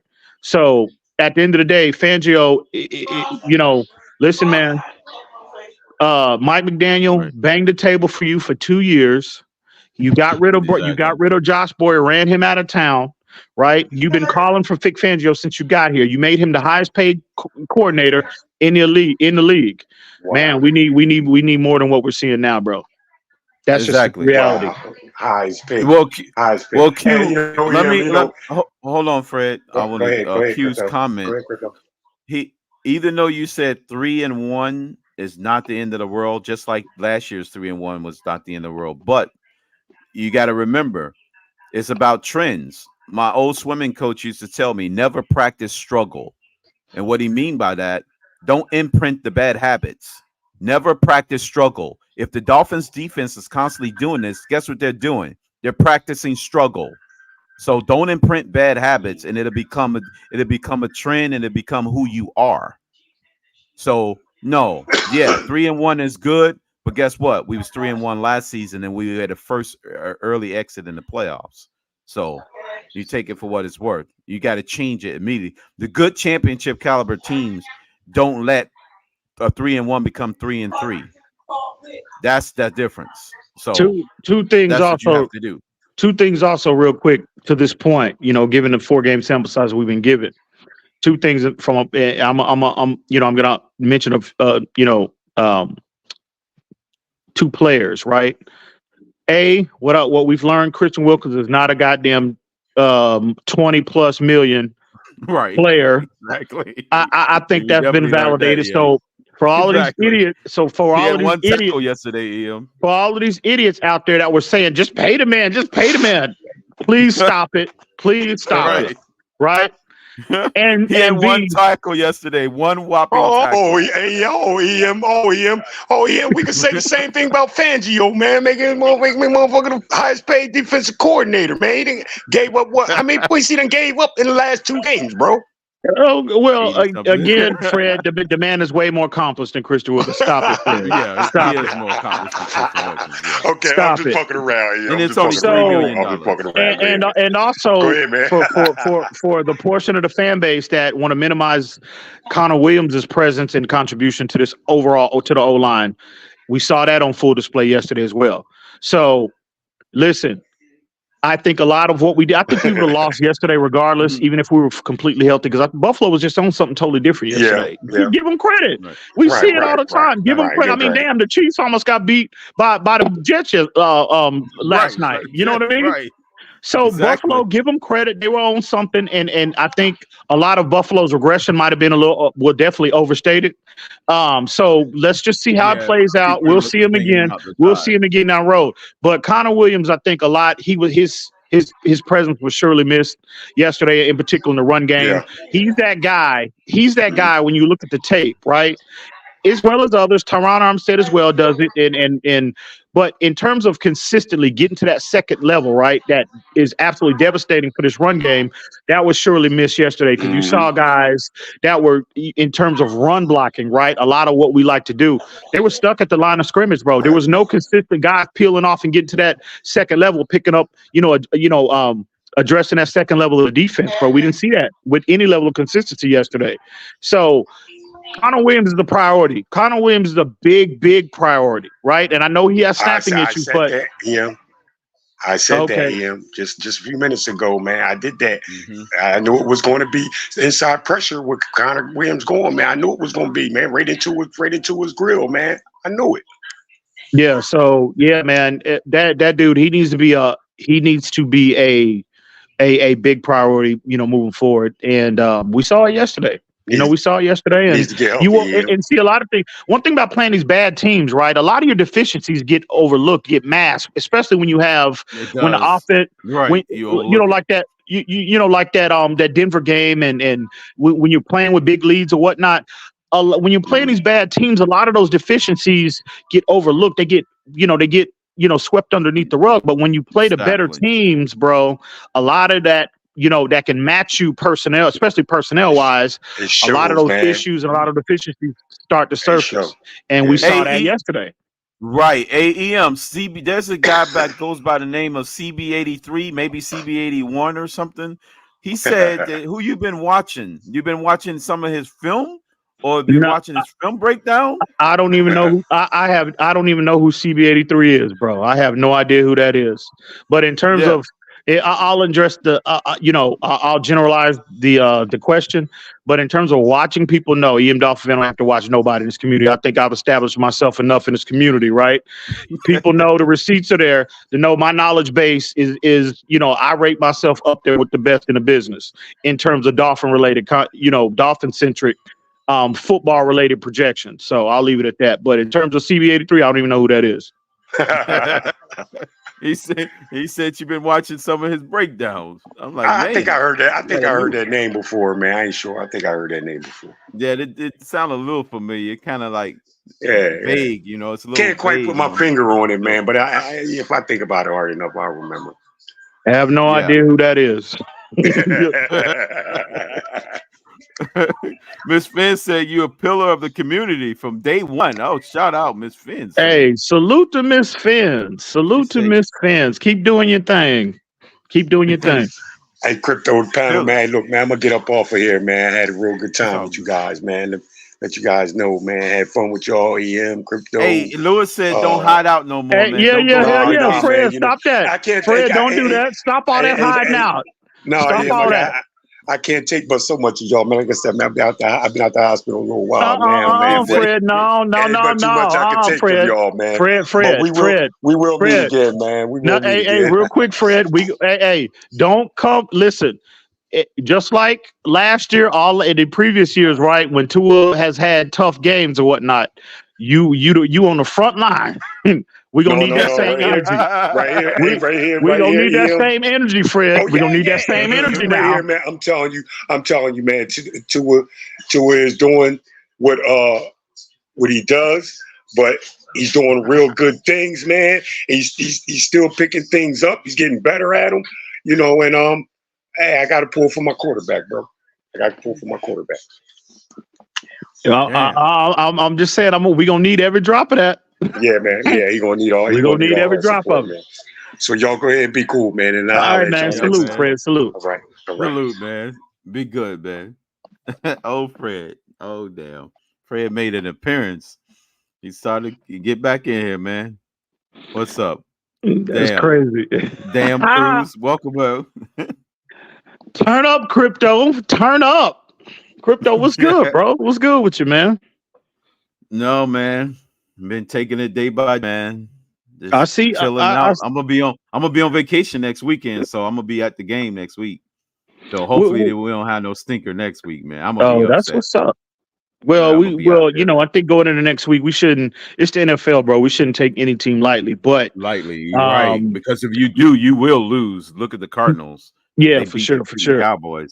So, we'll see. I think we'll be fine, man. You know how the fan base is, bro. You know, a lot of the casuals in the community, bro. They're gonna overreact over one game, just like they were overreacting last week when we hung 70 on Buffalo. They were acting like we were the greatest offense ever, right? It's just one game. Right. We lost. Buffalo is again where we all need to. We're all corrected again, myself included. Our forecast of regression from Buffalo, I think, was vastly overstated. They're legit. Josh Allen is legit. They're a good team. They're not great because they haven't won anything, but they're a very good team. They're on the level of us, Kansas City's of the world, Phillies and San Francisco. I would say we're the top teams in the league right now. But hey, man, salute. Take your hat. Sometimes you just don't have it. Some days, bro. Yeah. You just don't have it. And yesterday was a day we didn't have it. We just lost on all levels. You know what I mean? Exactly. So that's what I said. We assign blame evenly across the board to everybody. Everybody took a part in this loss. It's not just one person or another. It says everybody as a team collectively took a part. Hell, even the long snapper made a bad play. God damn it. Shit. Yeah, he was playing his brother. He was playing his brother too. Right? Shit. Everybody took part in this one. Sibling rivalry. Let's learn from it, and let's learn from it. Watch the film, learn from it, correct any things that are correctable, and keep it pushing. You know what I mean? That's not going. It's a loss. One loss is not going to derail our season. Now, again, there are some. We're seeing trends. Hey, EM, you know what? I know you have football knowledge, but let me ask you this: an honest opinion. Hold on, honest opinion. If Fangio doesn't have the pieces for his defense that he claims he needs, how do you stop somebody like Patrick Mahomes or Josh Allen or the high-powered offenses that you got to face this year? I mean, I don't know this narrative that Fangio don't have the pieces, and see, I've had this conversation privately. He killed that, by the way. He addressed it. He said that was a convenient narrative. You heard Mike McDaniel say that. You heard him say that, right? And he said that don't. And again, it's a paraphrase, but he said that don't justify a 28-point difference. That's no justification for that. And I think the point that he was trying to make is your predecessor compared to your predecessor. Right, as we're sitting here right now, Vic Fangio, bro, he had the same team. He had basically the same personnel, upgraded, and we upgraded in the offseason. Why is it that this defense has regressed to this level? And I get it; it's only 4 games, and I understand it takes a while for schemes get implemented. Everybody to get completely acclimated to the scheme. I understand that, but we shouldn't see this level of regression, in particular in the run game, bro. That at the end of the day, run defense is all about mentality. Right, it's kind of like playing defense in the NBA, right? The equivalent of playing defense in the NBA. It's a mindset. Right. As soon as you get off the fucking bus, pardon my language, crypto, but every team, as soon as you get off the fucking bus, that D line, you need to have a mentality.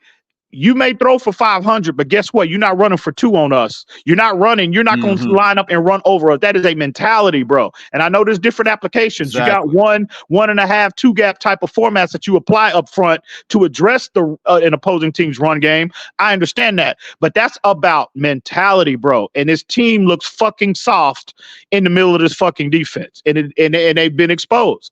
And so I Omar Kelly, I saw where he made a post. He tweeted out this morning. He made several tweets. He was talking about, hey man, in their 4-minute offense yesterday, the Dolphins, everybody, their grandmama and their dog knew, right, that Buffalo was trying to salt the clock away and lining up, running the football. In Miami, everybody knew it, and you still could not stop them, bro. That is alarming. That is alarming. Yeah. So again, we saw it in the first game.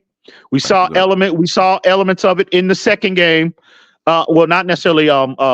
We played a lot better against the Patriots, but I think even if the game was closer, and I know overall the numbers look like we improved against the Broncos, but they had to abandon the run. We had such a big lead on them. You don't run the ball to get caught up; you throw it. So they had no choice but to abandon the run. See, I don't think the Bills ran the ball that great yesterday. We only had 104 yards. Well, they had yeah, but again, it was timely runs though. Exactly. And see, they were running the ball on us early, right?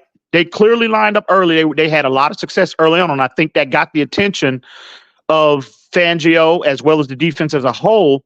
Again, they got up on us. They got up on us, and like Crypto said, whenever they chose to, again, they didn't have I know the numbers might not, they look a little skewed in terms of the yardage total and all of that. But when they chose to run the football, and that is the most important aspect of a rushing offense, when we decide to run the ball and we're going to run the ball, guess what? You're not going to be able to stop us. And that's exactly what Buffalo did. Right. Exactly. Well, if you come again, later down the road when we play Buffalo in the last game of the season at home, Buffalo, I will anticipate Buffalo running the football a lot more than what we saw, a lot more than what we saw on Sunday, because you're on the road, you're in a hostile environment, you're in the different elements, right? And again, man, it's just I don't understand, and I get it's a different defense that we're trying to figure out. But again, I go back to mentality, and they look soft, bro. I mean, they're offering. I mean, Christian Wilkins, Seiler, Bradley Chubb, and I got major concerns about Bradley Chubb, and I've been somewhat of a defender of Bradley Chubb whenever. A lot of our fan base came out and was, really, really, really, I felt like at the time overly critical of him. But man, he's trending in that bust category, bro. His major contributions based off the draft capital that was given up to acquire him and the contract that was given to him immediately. His production is nowhere near close to that right now. And he deserves some criticism as well. But they just look soft right now. They do. Yeah. And we never it was like hot knife and butter from the very first opening gun. Absolutely, like, and we never not once. Like, and again, I'm not trying to make this about a Flores or a Boyer conversation, but we have to compare because these are the guys that were here. These were the guys that were here right before you, and you have basically inherited every every player that they had, and they upgraded. So we have to compare, right? And again, it's not time to panic, but it's still enough of a sample size to where you can start pointing out and highlighting, some trends and some areas of concern. But they just look soft, bro. They look soft when teams line up and and teams want to put a hat on the hat. They just look like a different team than what we saw last year in the previous years under Brian Flores. It's a copycat league too. Teams are going to copy, other teams' success. Fangio's got a lot of work to do, bro. And again, it's a copy and paste league, bro. We all know that. Offensive, defensive, special teams. Fangio right now, and again, everybody wants to run into that with that narrative. Oh, well, he don't have his guy. Man, fuck all that, bro. This is a Super Bowl window. I don't want to hear you don't have your guys, man. You got to make hay of what you got. I think the offense may be copycat. The defense, I think, is a little different because you still have to have the personnel to be able to run certain kinds of defense. Well, but they're all athletes, though. You got to think about it, Micah K. Most people with the right athletic profile, they should be able to go out there and play enough to be able to play physical enough to stop somebody.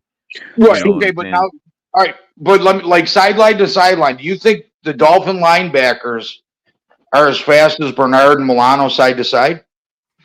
Oh, absolutely. Our line, if you're comparing side speed, to side. If you're comparing speed, absolutely, they're as athletic as as Milano and the other guy. Absolutely, if you're talking just pure speed, yeah, absolutely. But the game is not, but not as far as skill, right? But the game is not all about where athleticism is not the problem with David Long and Jerome Baker. That's not the issue. They're two of the more athletic tandem of linebackers you'll find in the league. It's so much more to the game of football than just running sideline to sideline. Processing, diagnosing, being able to take on blocks, get off blocks consistently.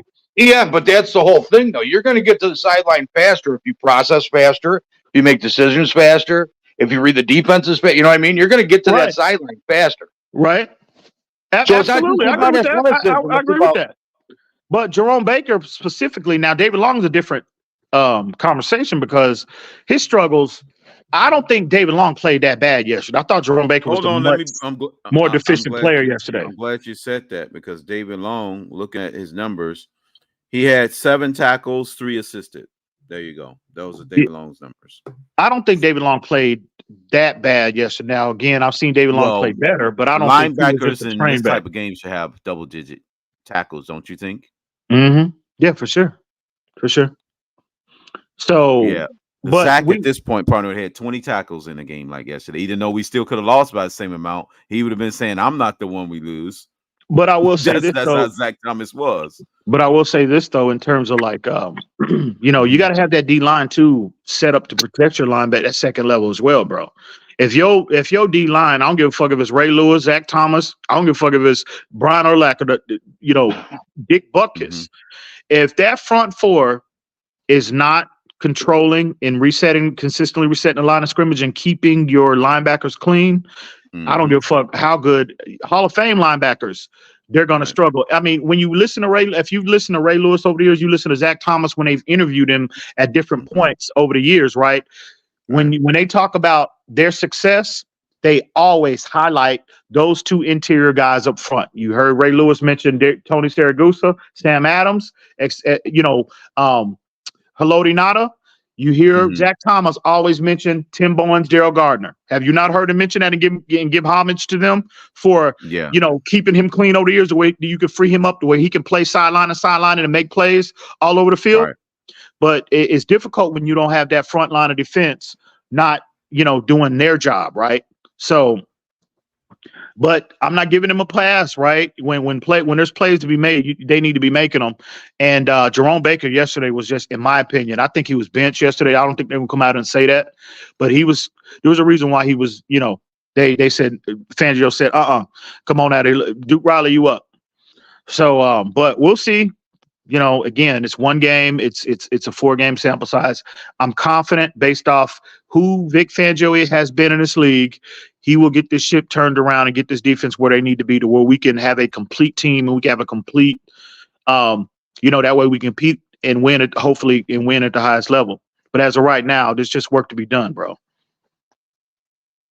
Yeah.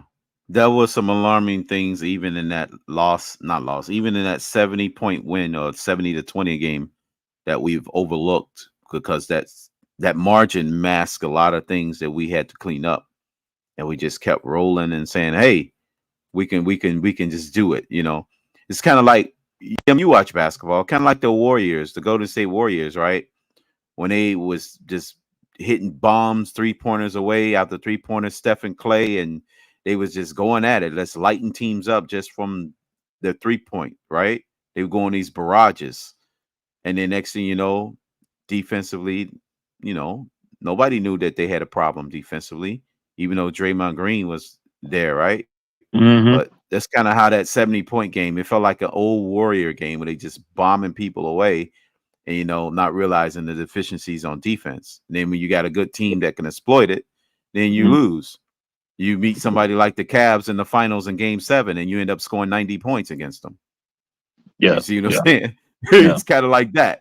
It felt like that Game 7 Cavaliers-Warriors match. Well, except the Cavs, they didn't win by a lot of points like the Bills did. But it kind of had that feeling. Well, you meet somebody that can match up defensively against you, and you got nothing. You got no answers in that game. One thing that and it might be nothing, but something that's got my attention to hear Xavier Howard talk about when he was, in his post-game interview. They asked him specifically, well, why didn't you shadow Stefan Diggs? And to my surprise, he was open. He was like, I wanted it. Basically, I'm paraphrasing, but he said, I wanted it. I wanted that challenge. You paying me this kind of money that I would have liked to been in that situation, but he said he can only control what he can control. Right. Do you think by saying that he threw Fangio under the bus? Oh yeah, absolutely. Absolutely. He did. Clearly, Yes, he did. Clearly it was a shot. Clearly it was a shot. It was a shot. It didn't have the decency to change the tires after he did. It was a clear shot. And that's what's funny. And you hear it all throughout all sports pretty much. But when you listen to the Buffalo, even in the dud that they put up against the Jets, where Allen lost the game, nobody threw anybody under the bus. It was a team loss according to them, other than Allen. Allen threw himself under the bus. But the Bills, for whatever reason, they will not speak against other players. They will not speak against other coaches. And I wonder if that's an issue too. I wonder if there's a little bit of dissension in the locker room. Well, I don't know what's going on next, but that's an interesting question. Well, hopefully it's nothing. I'm just saying that I thought that was very interesting that he was as open as he was in regards to that, because that clearly, you see Kader Kohu was overwhelmed, right? And first off, another thing too, all these people shitting on Kader Kohu saying he's trash. And first off, Stefan Diggs gives it to everyone. Y'all remember that game? Like everybody's saying, well, once Ramsey gets back, we need to be a little careful with that Ramsey narrative in regard to Stefan Diggs, because you remember he did it to him, right? Exactly. Michael K., you remember this better than anybody. That game, what was that, 2 years ago, where y'all played the Rams last year opening opening game.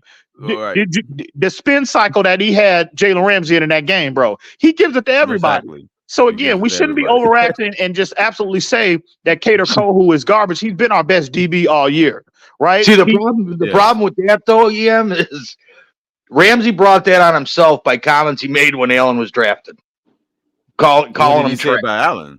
Oh, he called him trash. Oh, he called him trash. He said he wasn't.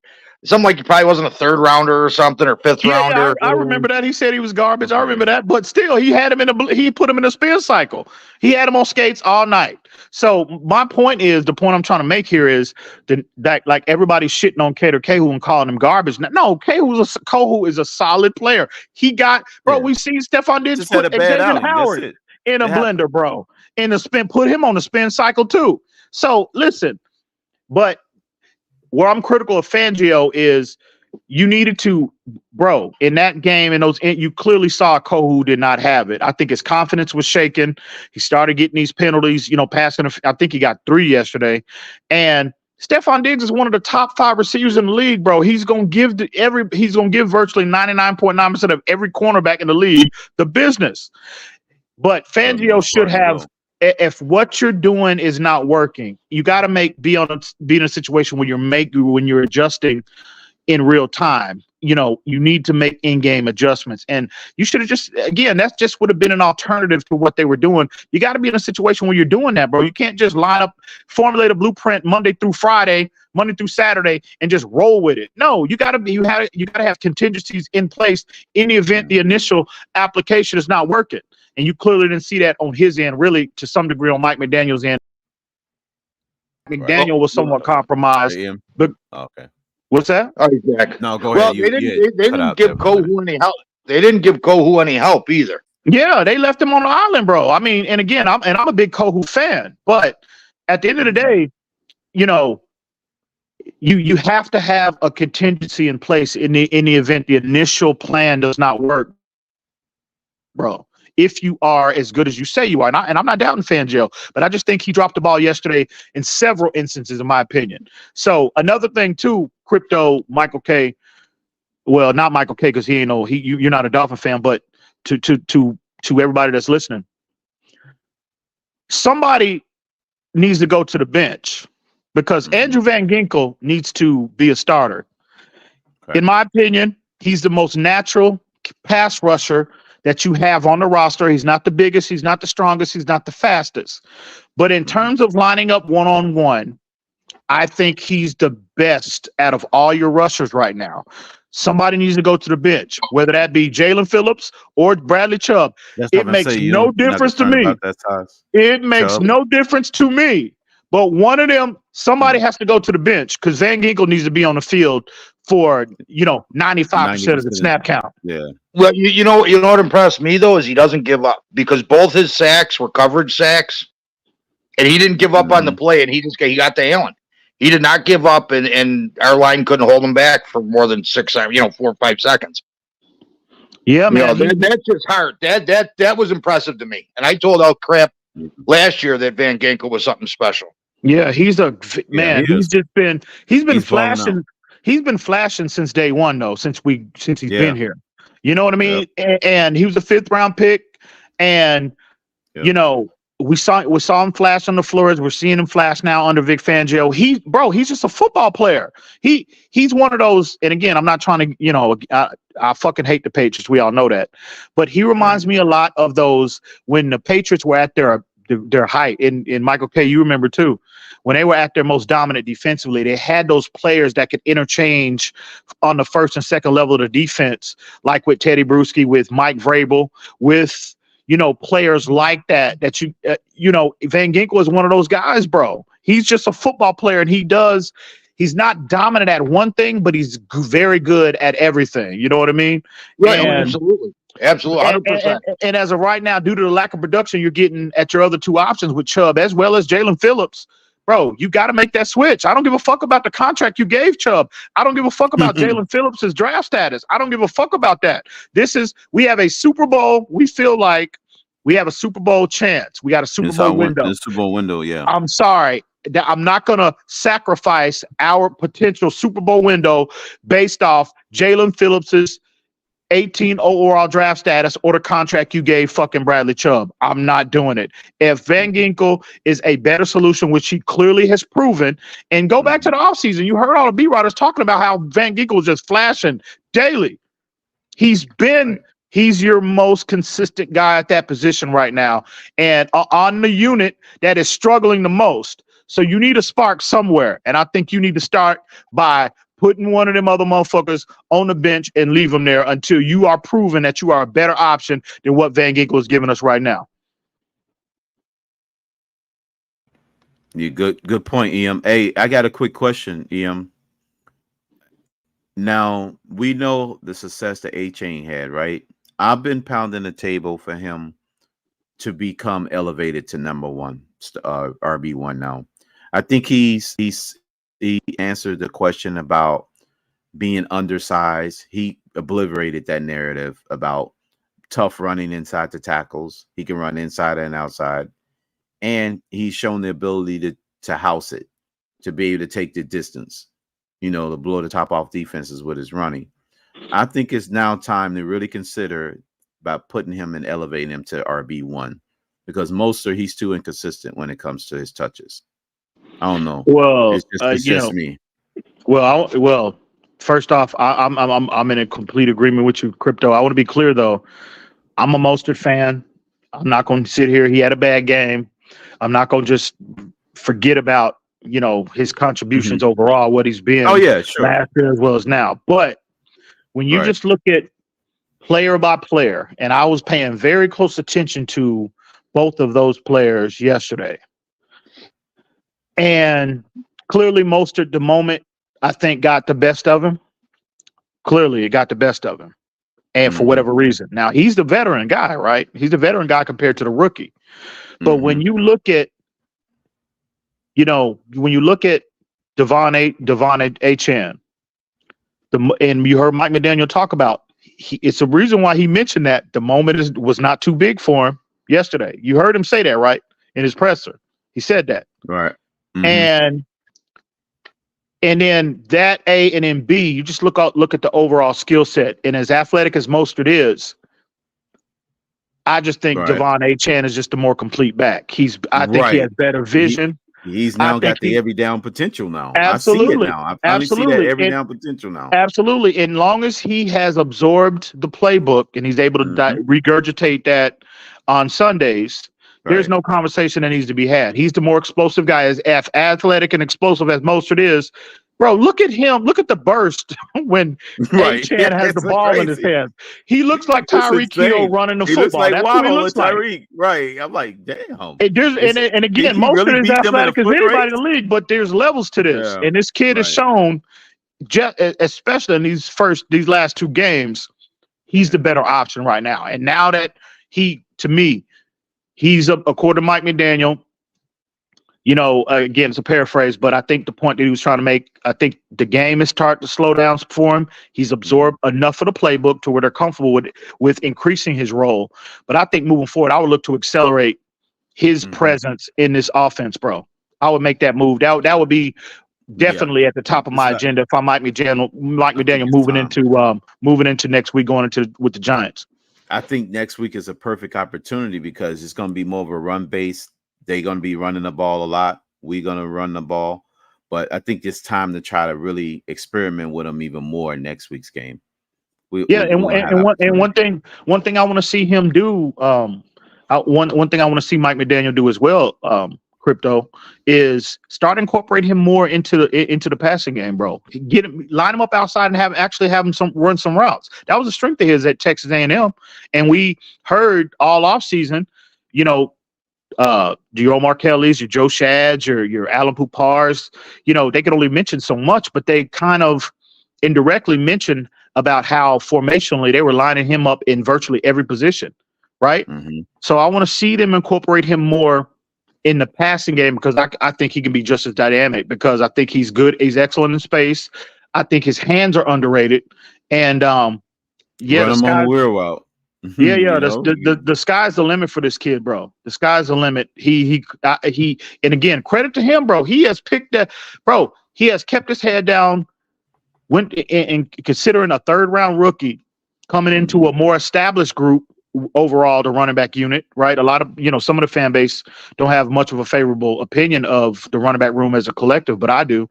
And for him to be able to absorb the playbook, regurgitate the playbook, and just pick that baton up, and he's performing like he wants to be the top guy, and that's all credit to him, bro. So no, I think it's time to kind of accelerate that process. I would look to do it going into the Giants week. I would, bro. That would be at the top of my agenda if I'm like Mike McDaniel going into this week, bro.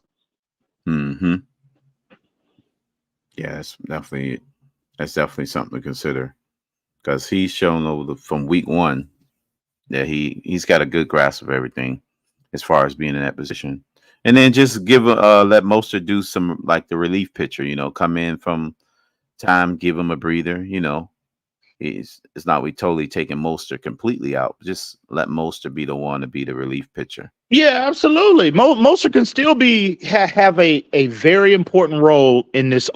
Again, it's just levels to this, bro. We see it at virtually every position. We see it, over the years. It's just sometimes a player just comes along that, you got a veteran guy, you got a more established guy, but then you see a younger player come along, a rookie.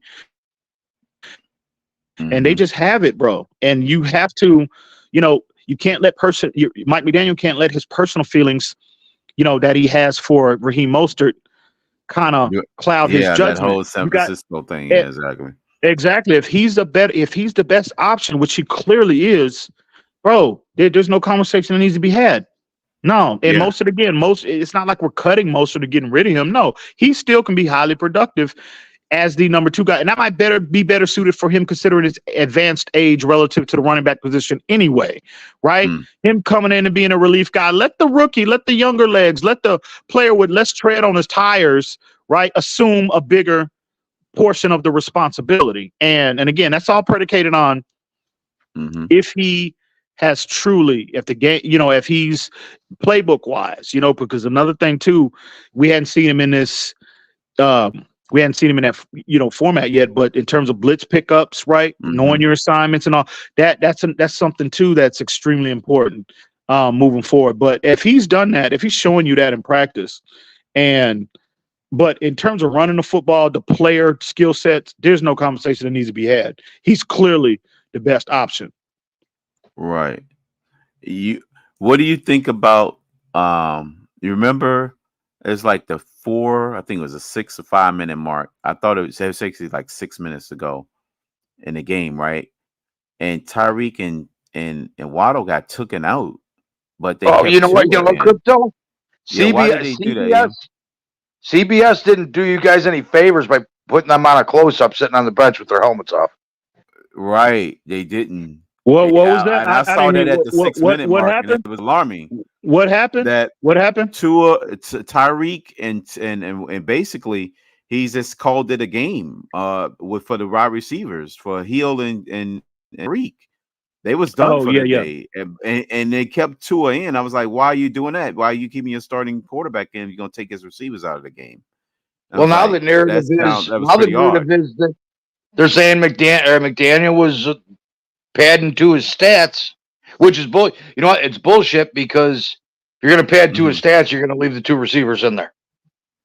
You know, you got a better chance. You would want to. You got a better chance to, but yeah. Well, it could be more so. You want more work with the second string and third string receivers. It could be. Yeah, that's possible. That's a pretty shitty time to do it though in a game time. You know what I mean? When you're down by that much, yeah. Maybe Tua didn't want to come out though. You know what I mean? Maybe McDaniel left it up to him. Maybe he maybe Tua didn't want to come out. Yeah, maybe he just wanted. Maybe he just wanted to get a little more rapport with the guys that they had out there. You know what I mean? Who knows? I don't know. But that's what I'm saying. I found it strange that he told Tyreek and Waddle, "That's it for you today." Just leave his quarterback out there.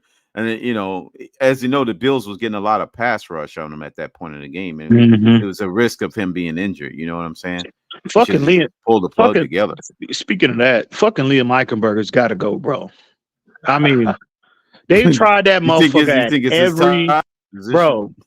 Chris Greer, you need to clearly send a message. Tell Mike McDaniel, look, bro, y'all can go ahead and just listen, because I know him. Them trying to find a spot for him. A lot of that comes from the GM, considering how much they gave up to get him where he was selected, and you know how stubborn GMs are. But sometimes, bro, you got to cut your losses and move on. And but him playing at center, how long do you think they're gonna go with that experiment? Well, because they lost complete faith in Connor. What do you mean they lost complete faith in Connor? What do you mean? Meaning what the issues with the snapping too? Because it seemed like every center, it seemed like that's a curse. Every center we put out there is going to having those issues. Well, I don't think they ever got to the point where Connor Williams' snapping issues. They were absolutely just freaking out about it. Listen, it was inconsistent, but no, Connor Williams is too good in virtually every other, every other skill set as a center, right? You can tend to extend him a little grace and hope with the intentions of he getting that corrected, sooner rather than later. But no, they were never. They never were a position where they were losing hope. He's too dominant as a player right now. He's arguably the best O lineman that we have. I mean, and again, that's just facts. That's just facts, bro. He's too dominant. You think he's that impactful more than Armstead? Well, we saw it. Well, considering the play that we're getting from Kendall, put on his back a couple of times, though. Considering how well Kendall Lamb has performed, absolutely, because the drop off between. Again, given a sample size that we're given, I feel like the drop off between Teron Armstead and Kendall Lamb is not as steep as the drop off between Connor Williams and Liam Eichenberg. We saw that yesterday. So he might be based off the Kendall Lamb, how he's been performing. Now we might pivot to Connor Williams, and we might be looking at him from the perspective of he might be the most important lineman that we have right now. Maybe. Just saying. No, he's playing it now. If he gets his snapping issues under control, man, he's been phenomenal this year for us. Phenomenal, especially in the run game. So when he was missed, he was surely missed yesterday. We saw that yesterday, bro. So, they just need to get healthy, focus on getting healthy, getting back, to what we saw previously. And, we'll be fine, bro. Tua, one thing about Tua, and this is a credit to Tua. See, yesterday was shaping up what we've seen in the past. The way, we had injuries, right? The way Buffalo just stormed out the gate. See, that was a game where Tua, and again, 2020, 2021. Behind. Right. He would have wilted under them type of conditions, right? Due to his, being a young developmental player in the league at the time. Those type of games, Tua would have been vastly underwhelming, I felt like. But you look at and I thought Tua played okay yesterday. There was some questionable decision making yesterday, and he threw that pick, but I'm not going to really kill him for that pick because he was just trying to make a play, and that was just an insane, just for a quarterback to even attempt that, try to fit that ball in that window. I mean, man, a lot of quarterbacks would even attempt that. So the fact that he just had the balls to attempt it, hey man, salute to you. That's showing ultimate compliment in your arm. But the ball, they just got that linebacker carried. He got additional depth on his drop, and it just shrank that window that much more. And the ball would have just had to have been perfect, bro. And the ball just sailed on him. And I'm not going to kill him for that too much. He was just trying to make a play. But overall, considering he was under immense pressure yesterday, I think they had 12 pressures yesterday, and they sacked him they sacked him 4 times yesterday. Which was a high in his mile. 4 sacks, 6 knockdowns, I think 9 hurries or pressures. Yeah, bro, he was under immense pressure yesterday, and I thought Tua handled himself well yesterday, bro, considering what he did, the instability he had up front. So I think that's more of a reflection of where Tua is now as an overall player. Because, again, we've seen him in those conditions in the past, and we've seen him be vastly underwhelming. So, to me, I know we lost, and we lost bad. We lost big. But that was very encouraging for me to see, because Tua, and then on top of that, after in his post-game interview, how he just exhibited a lot of leadership qualities in his post-game interview, right? He just kept the focus on that game, highlighted what went wrong, the things he didn't do well, that he throws that he made that he wish he would have had back. And, he said, we're definitely going to be, we're going to learn from this loss, and we're going to be better as a result of it. And so I was very encouraged by what I saw from Tua on the field and later on when in his post-game interview process. Yeah. Yeah, don't get caught up in the minutia of, what you did on the highs. Never get too high on the highs and too low on the lows. So, yeah, man, listen, it was tough. It was a tough because, I wanted to come on here and really be killing. I wanted to be talking so much shit to bitch-ass Michael K right now. I would love nothing better to be in that position right now. But that would be a good feeling. But at the end of the day, not just Michael K, but any Buffalo fan, because I fucking hate the Buffalo Bills. Not necessarily you, Mark, and the rest of them. Oh, yeah, all of them, bro. But we can be smug. But at the end of the day, man, you got to tip your hat to him, man. And it's one game, and we'll see him again down the road. We'll see him again. I know one thing, though. I will say this. They won yesterday, but when you listen to Josh Allen, there's a respect there that he has for this team. Yeah, they won big. They gave it to us yesterday, but I could see, unlike previous years, there's a mutual respect there. Like he's like, well, no, that's a good team. He never got disrespectful. He was like, we'll see. We know we're going to see them down the road. That's an excellent team or whatever. So Miami is clearly on the level. I think Buffalo realizes Miami is clearly on the level. It's just whenever we meet up again, it's always going to be on that particular Sunday. You know what I mean? And some teams have it, some teams don't, and we just didn't have it yesterday. So now, like the second time we play, you're gonna, unless McDermott changes something completely up, what you're gonna get. You know what I mean? You know what you're gonna get as far as how he played. Shouldn't be. But you know what? When McDermott was at Carolina, he had the #1 defense. when he was the DC there, that's why the Bills hired him.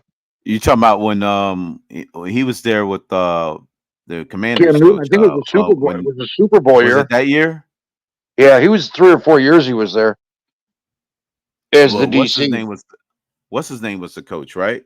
Rivera, right? Rivera, right? Yeah, and McDermott was the defensive coordinator. This is McDermott's first head coaching job. All right, Crypto, I need to chart. Yep. Oh, okay, EM. Take it easy, EM. We take it easy, EM. Yeah, you can go ahead with your final thoughts. But yeah, we you know what? We'll take our victory lap for this week, and then in the next, well, what is it, 14 weeks, we'll keep letting you know that the Bills beat you, because that's how Bills fans play. But that next meeting can come soon enough. Hopefully it does come down to the last. Well, no, that's bullshit. I'm not going to lie. Hopefully it doesn't come down to the last week. Because and hopefully the Bills play. Right, you guys will be. Yeah, I don't think the Bills will be out. I don't think the Bills will be out. But you got guys like Tucker Shaw. Two teams in this division can make it. I think both of them can. Yeah, I think both of them can. I don't think And now they're talking. I was watching. Who the hell was I watching today? They said there's a good chance that Rodgers had hinted that he can be back by week 10 or 11. Oh, jeez. Which I don't think that's possible. But then again, you know what? Anything's possible because you look at Tua. Bo Jackson had the same injury and he had to quit football.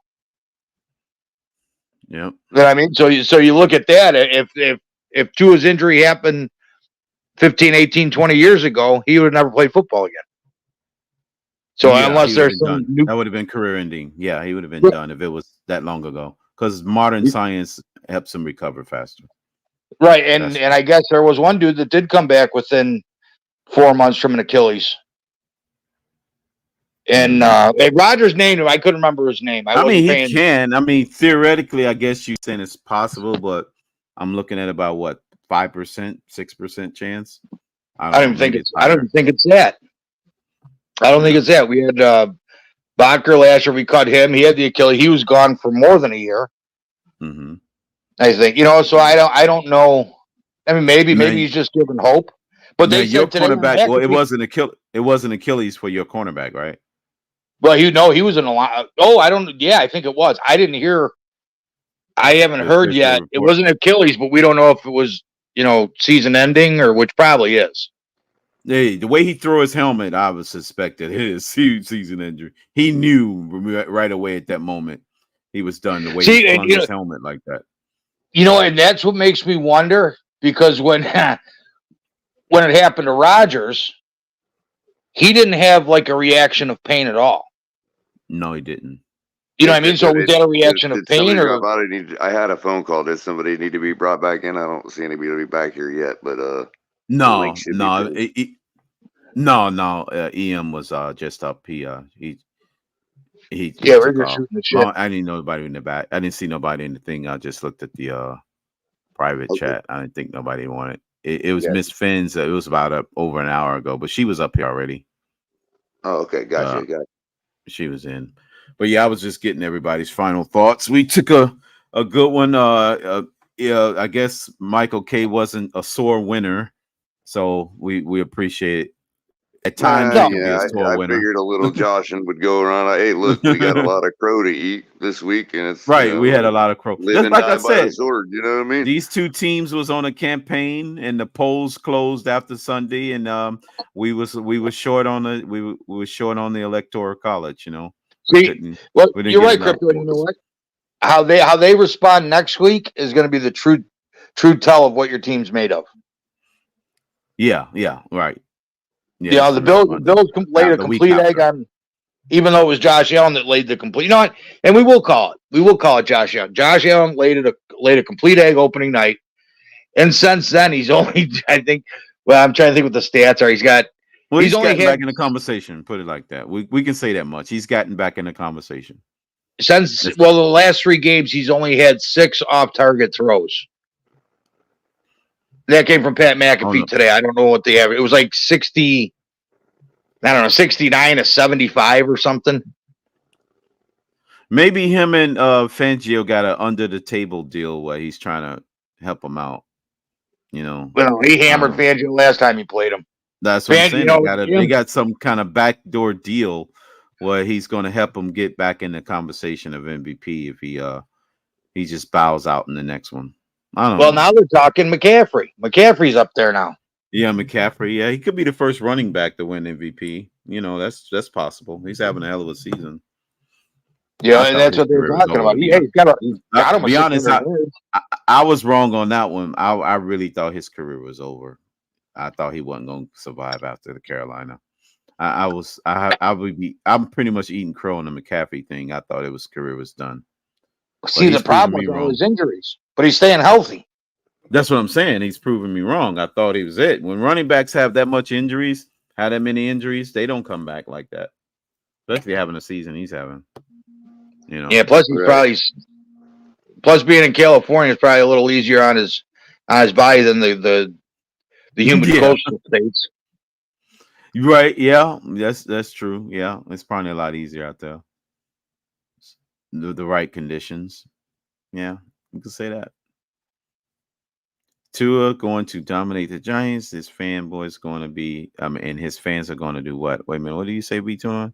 He's going to be looking for apologies. Why would he be looking for apologies when he's already proved he's a great regular season quarterback? We're just waiting on the next phase, the playoffs. So why would you be looking for apologies on a team that you should and expected to beat? So yeah, I don't get that one. I didn't see it. I'm trying to read off my tablet, and I'm having a hard time to start. No, he's saying beating the lonely Giants, Tua will be demanding apologies. Why? If Maria Antoinette gets her head lopped off 4 times, does the plebes get their apologies? I mean, I don't get it. But that's neither here nor there. Oh, Miss Vince is in the back. All right. Was she back there again? No, yeah. You're probably reading the old one. Oh, she is? Okay.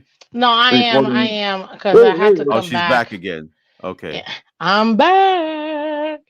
I got a little chance to come back. Does the Frenchman, Miss Fins, got to apologize for lobbing off Maria Antoinette's head? Absolutely not. Okay. That's what they're there for. That's what they did.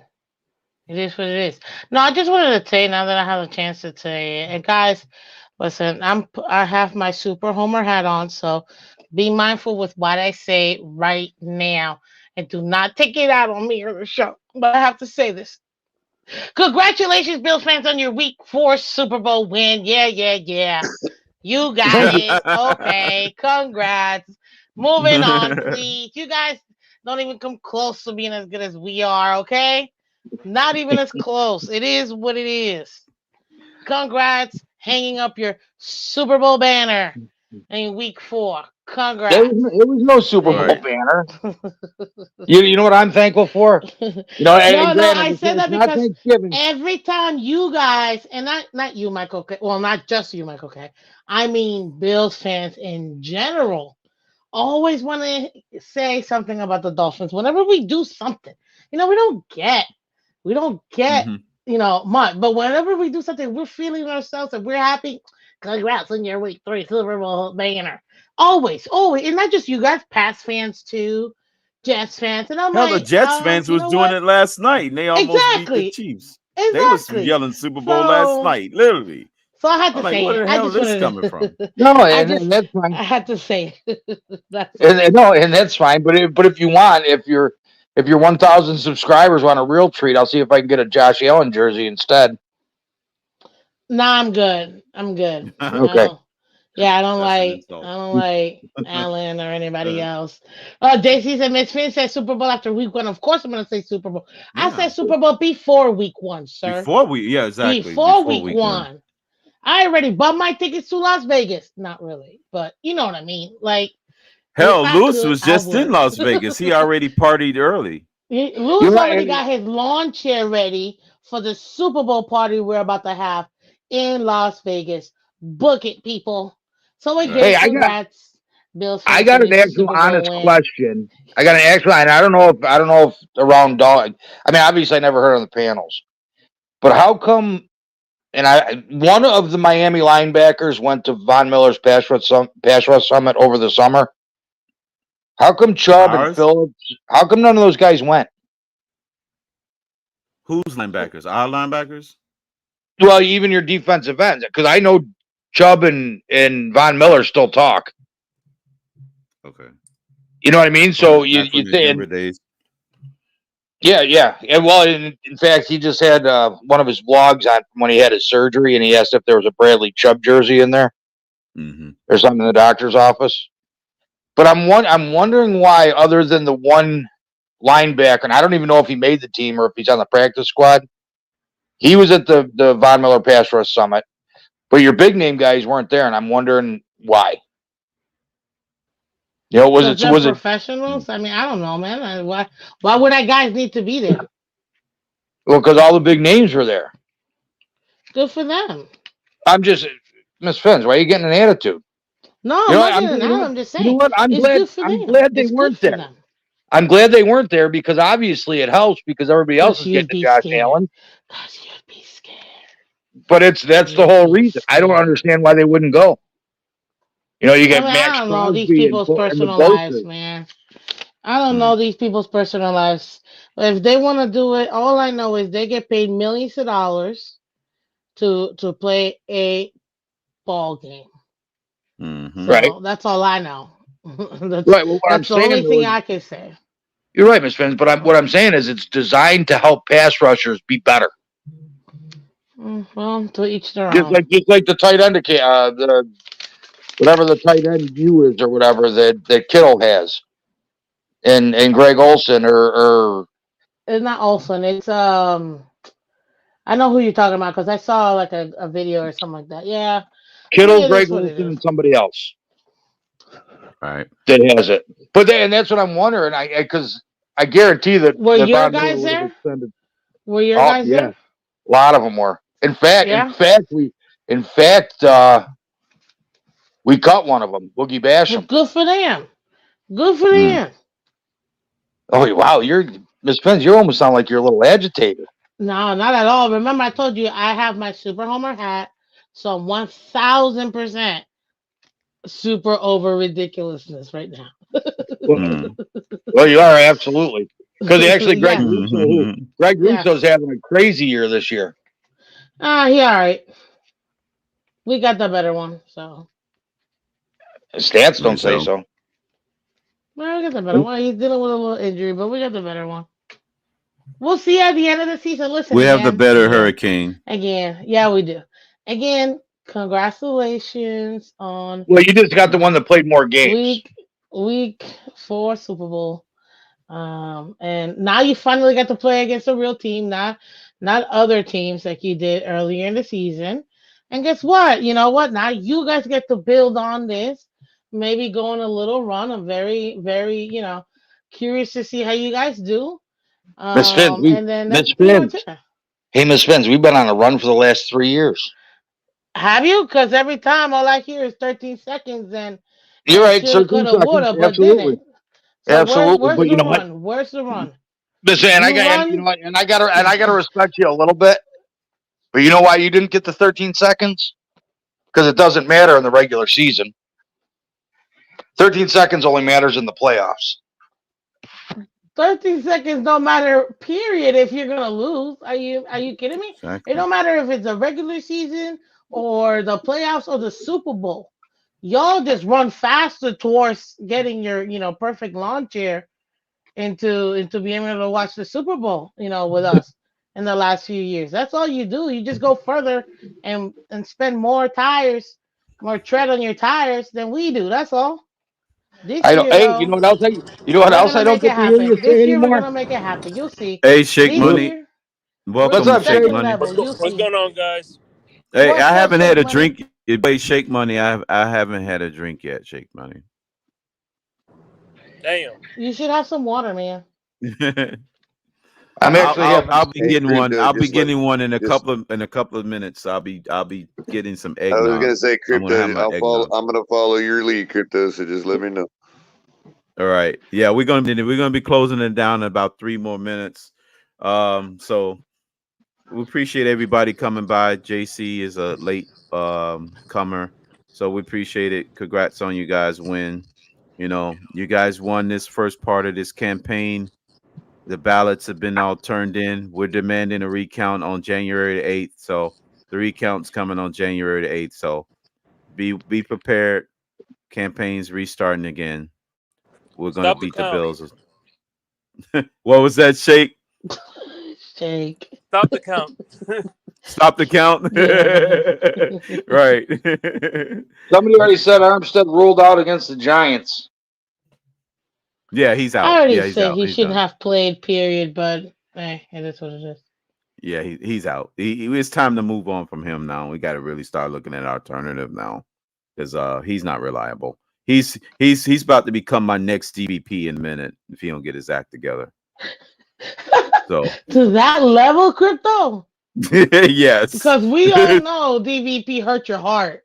Like he really hurt your heart. So that's real intense, sir. Yeah, that's quite the statement. Listen, if Armstead's about to become my DVP, then it's definitely time to move on. I'm giving him about another week, misfans. What are you talking about? You already got DVP's measurements for the Hall of Fame. I got his measurements. Okay. Okay, I got it. I went up there to Boston personally just to give him my warm wishes.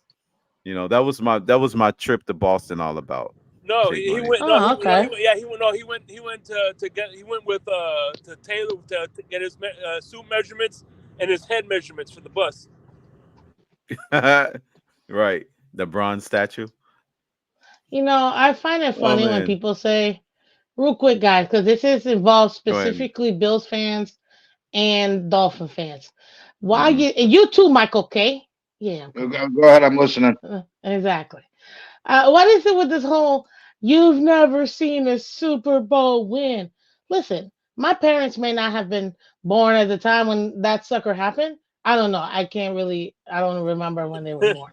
But I'm pretty sure they either weren't or they were babies. And at this point, I'm like, even so, who cares if they, like I haven't seen us win a Super Bowl. It's called YouTube. And I can get to enjoy my team hoist that Lombardi. But you know what Bills fans can't do? The same thing. So what is it? What is this? Those are closing Bills. I want to say I saw my team win a Super Bowl. It was on VHS, mind you, but I saw it. Hey, Michael K. Here's the message from EM. But you saw he told me to though. tell you that there's no peace. EM, Michael K. EM said there's no peace. He's still gonna exterminate your ass. That's what he said. He's still gonna exterminate you. So Michael K. There you go. That was the parting shots from the homie EM. There's no peace. He's gonna exterminate your ass. There you go. That's funny. But yeah, that's all. I just wanted to say, No, I was just gonna say I'm with it. Like I saw the YouTube videos, I saw the parade in VHS, or in YouTube, at least for me. So I can enjoy it. See? So I don't see why people always say that, you weren't there to enjoy it. So who cares? You think you're gonna tell that to the Cubs fans that, never won and they finally won? Like, come on. Careful now. That's a sensitive subject now. The Cubs now. Hey man, listen. Hey, I was very happy when the Cubs won. Okay, I'm glad. I personally knew one of them. I knew one of them. I appreciate the Cubs because the Cubs not only did they give us a playoff win, but they choked the series so we could get into the wild card. Thank you, Cubs. Delusional Patriots. Right. Delusional Patriots fan is right. It happened so long ago. It's irrelevant. Just like you know what? I never seen the Civil War. But my North won. Hey, I never seen the wait. It happened so long ago. It's irrelevant. That's what I'm saying. That's the argument. Irrelevant. That's what he said, and it is. Hey, of course you're gonna agree because you haven't experienced it either. At least But the Bills are like the I physically saw ours and almost got arrested because I tried to lean in to touch it when we had the 50th anniversary, And literally the cop was staring at me the entire time. And I was like he knew what I was gonna do. Like he knew I was trying to touch it, but out of respect, I didn't. But I got pictures with our Super Bowl trophy. I can say that. I physically have seen this puppy. I was like an inch away from it. Super beautiful, man. Super shiny too. I look good in it too. Because it's reflective, so it lets you can like see yourself. But there's some fans out there that don't know what that is. At least I can visit mine. That's all I'm saying. So that's all I'm saying. We appreciate it. We appreciate it, Miss Fans and Kenna coming in at the last moment. Appreciate it. Everybody, thanks for stopping by on today's Hangover show from the weekend. We're gonna go back. Let's go get some Giants. Let's go beat the G-Man, the New York Football Giants. Y'all have a good one, and fins up, everybody. Thanks for coming by. Take it easy. Thanks. Go Dolphins. Peace out.